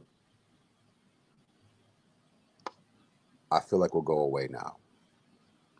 That hungry, that dog mentality, that no more Mr. Nice Guy. I love Coach McDermott. I love the culture he created. He wanted men to be men, and I appreciated that about Coach. One of my I was a bodyguard for a couple of the Bills, and one of my clients, actually, he and Coach McDermott at his second stint with the team got into an argument about the shoes that he had on his feet on the plane ride home.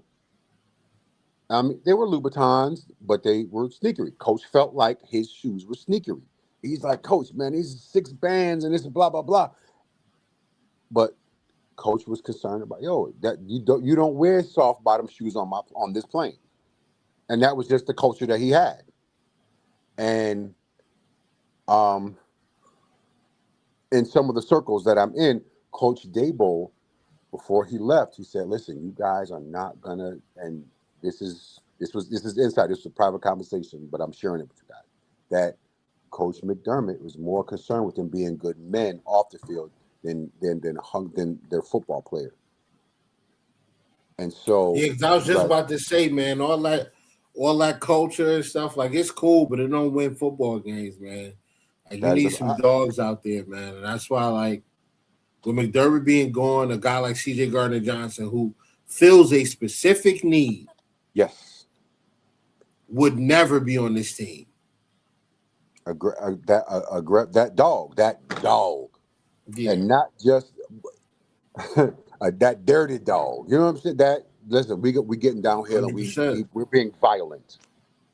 It has been a long time since our team, the Bills, have played with violence, and I don't, you know what I mean?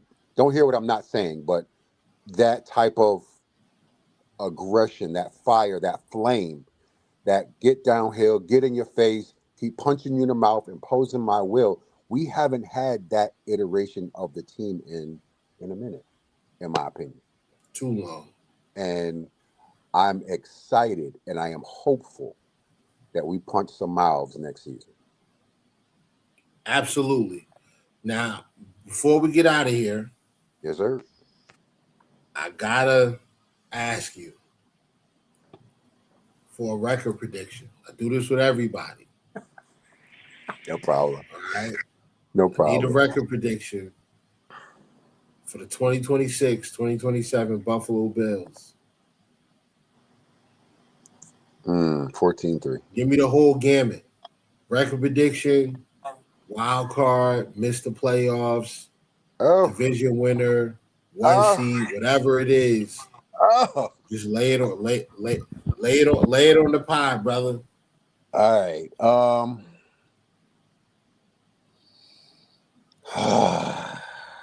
Gosh. Listen, I don't want your viewers to hate me, brother. All right, I'm gonna be honest with you, man. I do not see us going to the show this year. I don't see it. Record, great season though. Great regular season, because I feel like the gelling and the coming together and all of that, yes. So regular season, I'm gonna say 14-3. And we will make it to a divisional, but that's where we end. 14-3. Is that enough games? I think, or am I missing a game? No, you good. You good. Right. It's I have to do 17 my math games. right Yeah. quick. No, so I have us at 12-5. And that's only because I do I would love for us to start 4-1. I do expect it. I do expect I would love for us to be 5-1 going into the bye. I do expect some early issues defensively. But you don't think that the back half of that season? I mean, I know we have that. Oh no, yeah, the back half, the back half I think is very winnable. But I do think I'm saying 5-1, but like I said, I could if we go out there and we get to the bye at 3-3, it won't surprise me if we lose to the Texans, lose to the Rams, and lose to the Lions. That wouldn't surprise me. The team started 0-2, and it would not surprise me at all. Not at all. Because I think those teams we're playing are very good. I do think that the path for us to win is there for all of that stuff. This team could go 11-6, and I wouldn't be surprised. They could go 15-2, and I wouldn't be surprised. What's the difference? The difference is how quickly the defense gets up to speed and is playing at a high level. The defense is playing at a high level. 14-3, 15-2, those are available like that. I think that's really possible because the offense is going to get they're going to put points on the board regardless. They are. Josh That's don't do it. Josh that's don't the do it. least of my worries. It's just how quickly does the defense start imposing itself? That's my question. So I'm gonna hold you to 14-3. You said you got us going into the divisional and losing the divisional. I think if we get to a record of 14-3, I'm expecting a Super Bowl. I'm expecting us to win the East, win the AFC, because I think 14-3 will be good enough for the 1 seed. If you think about it, the teams that we're going up against, if you look around their division, they're all dealing with two other teams that are either playoff or playoff caliber teams. We are the only division. We're the only division in the AFC that is not. Out west, you got Denver, KC, the Chargers. In the north, you got Pittsburgh, who made the playoffs last year. Rodgers is back. You got the Ravens, and you got the Bengals, who added Dexter Lawrence. In the south, Jacksonville won that division last year. Houston is really, really, really tough. One of probably the best defense in the league. And I personally think Indianapolis does bounce back. The only reason that they fell off so bad was because Daniel Jones got hurt. He's going to be back. So I expect them, if all of these teams remain relatively healthy, all of these divisions are a dogfight except for the East. The East is the 2-team race. And if we can take care of business against the Patriots, we're good to go. I don't know, though. Because I'm going to tell you, even though we don't have a large sample size of Malik Willis, no, bro, no. Malik Willis stinks. He stinks, and we'll see it this year. He stinks. You think so? He's not a good player. He's not a good football I think I'm if I have a question mark to put on a team in our division, I'm not gonna put it on the Jets, even though earlier I said that they had a great draft, and they did. I'm gonna put my question mark, my maybe, my sleeper on Miami. I can't do it. I have more faith in Geno Smith than I do in Malik Willis. I'm sorry. Yeah, I listen. I was high on Malik Willis coming out. I got family in Lynchburg, Virginia. Mm. They be at Liberty games. Like they know the Liberty. They told me about this kid Malik. I was high on him coming out. What I saw from a processing standpoint in Tennessee, I can't. No, just so those 2 games that he played in Green Bay, you were not impressed. That's that was the coach. That's the coach. That's LaFleur. That's the coach. Okay. That's not him. That's the coach. We'll see it this year though. Like when he gets down to Miami and they start playing football, I think Malik Willis is going to fall on his face, and it's going to be the tank for Arch or tank for Dante down there in Miami for sure. I don't. Okay. I just don't see it. I'm sorry. I could be wrong though. I could be wrong. Yeah, that's what I'm saying. I can't put my hopes, or like I said, I love Aaron Glenn, but he's a Jet. It's still the Jets. And don't get me wrong, I've been to the Jets. I love that stadium. I grew up in that part of the woods. But the Jets, I'm sorry, guys. I'm sorry, Aaron. And I'm speaking specifically to Aaron Glenn. Sorry, Aaron. You can't. I'm sorry. It's the Jets. Yeah. So I just like the roster. I like the roster a lot. I like the Jets roster a lot. And Geno Smith. Geno Smith is proven. He is proven to be able to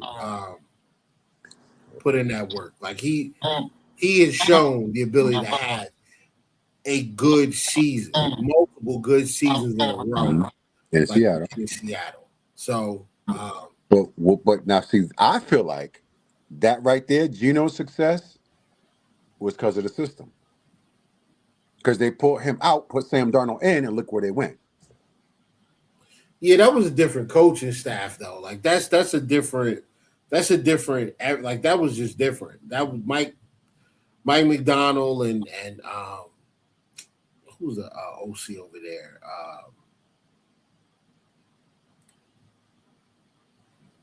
And you're talking about Seattle, right?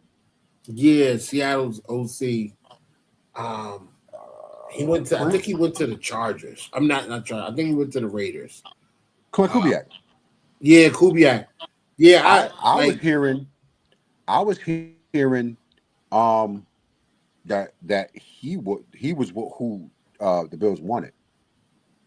From and this is just you be around the building, you hear things, and Clint Kubiak was high on the list before it, but you can't talk to them because their season was still going on. Right. So how the Raiders did what they did, I don't know. That ain't my business. However, in Buffalo, like they wanted Clint, and like Clint was like, and I kind of felt like you can kind of see it that they were waiting, but then the Seattle kept winning, so and then they had that whole backdoor thing because if you can't talk to them before the season is over, y'all put all this in place, and then what was it? It wasn't even a week. They hadn't even had their parade yet before he was already in Vegas. Right. Yeah. You know what I mean? So I just think it came down to I think it's kind of like the Ben Johnson situation. It came down to a couple of teams that these guys are interested in. And I think Kubiak was interested in Buffalo. I think he was also interested in the Raiders. But ultimately, I feel like Brady started to get a little buzz with the Ravens and he started to get a little buzz with it was the Ravens and somebody else. I want to say the Chargers, like OC spot. I don't know. It might not be the Chargers, but I know he started to get a little buzz. Yes, he was getting head coach buzz. Yeah, head coaching buzz for the Ravens. So, I think Brandon Beane pulled the trigger and signed him to head coach, in the house, which is fine by me, man. Fine by me. Yeah, try something new. But I'm with you. But Biggs, man, I appreciate you coming through. Anytime, my man. We'll wrap it up here. And we're gonna wrap it up here. We're gonna tap back in next week, and we'll get to the list of the power rankings. I'll just go ahead and finish it up. And I appreciate you coming through, man. I hope you enjoyed yourself. I definitely enjoyed having you as a guest. We'll put out some clips and things like that throughout the week. And man, thank you, man. Looking forward to a good season. Hopefully we can do this again. Oh, for sure, man. For sure. I appreciate you, man. And hey, we'll get together and I'll have you on and we'll make it do what it do, man. Yeah. So do me a favor real quick before we get out of here, man. Just tell the people where they can find you, where they can find your content, and anything else you want to plug, man. The floor is yours. Appreciate you, man. Buffalo Football Digest Live. We're on TikTok Mondays 7:30. We talk football. I don't get too riled up about stuff. I'm real mild mannered.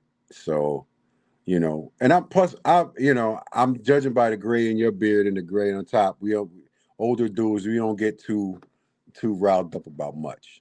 So we just have a cool conversation about football. You know what I mean? And not just football though, but anything Buffalo related.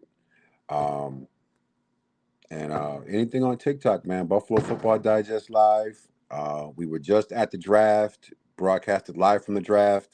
We're going to Canton. We're going to do live from Canton. We're doing live from. I'm working on doing the NHL draft because it's here. You know what I'm saying? And dope stuff from Buffalo. And anytime national eyes are on Buffalo, it's a good thing. So, and anytime I'm gonna stay linked up with you, man. Even if I just shoot you a promo or something like, "Hey, man, this is happening," But we on TikTok Monday 7:30. Just some regular old dudes talking football. So, all right, family. Y'all know what that means, man. Go ahead and shoot them a follow. Tap into the content. We appreciate y'all. Remember to like and subscribe, man. And comment, leave your I really want to know what people want. I really would like to know what y'all think we're gonna do over the first 6 games. For sure. Man, I think that's an important stretch. I think that stretch of the game, I think that stretch of the season, or that stretch of the schedule, kind of lets the rest of the NFL know what type of team we dealing. Are we dealing with a juggernaut, or are we dealing with a team that's going to fight in the playoffs and may the best man win? So let me know in the comments. Like and subscribe. Y'all know where to find me at on Twitter. I'll be fighting with Texans fans probably tomorrow because they feel a type of way that I said the Texans have more question marks than the Buffalo Bills. But when you're replacing, 5 starters on the offensive side of the football, I think that's a real issue. But whatever. We'll figure it out, and we'll do this again next week, same time, man. Appreciate everybody coming through. We out of here. Go Bills. Go Bills indeed.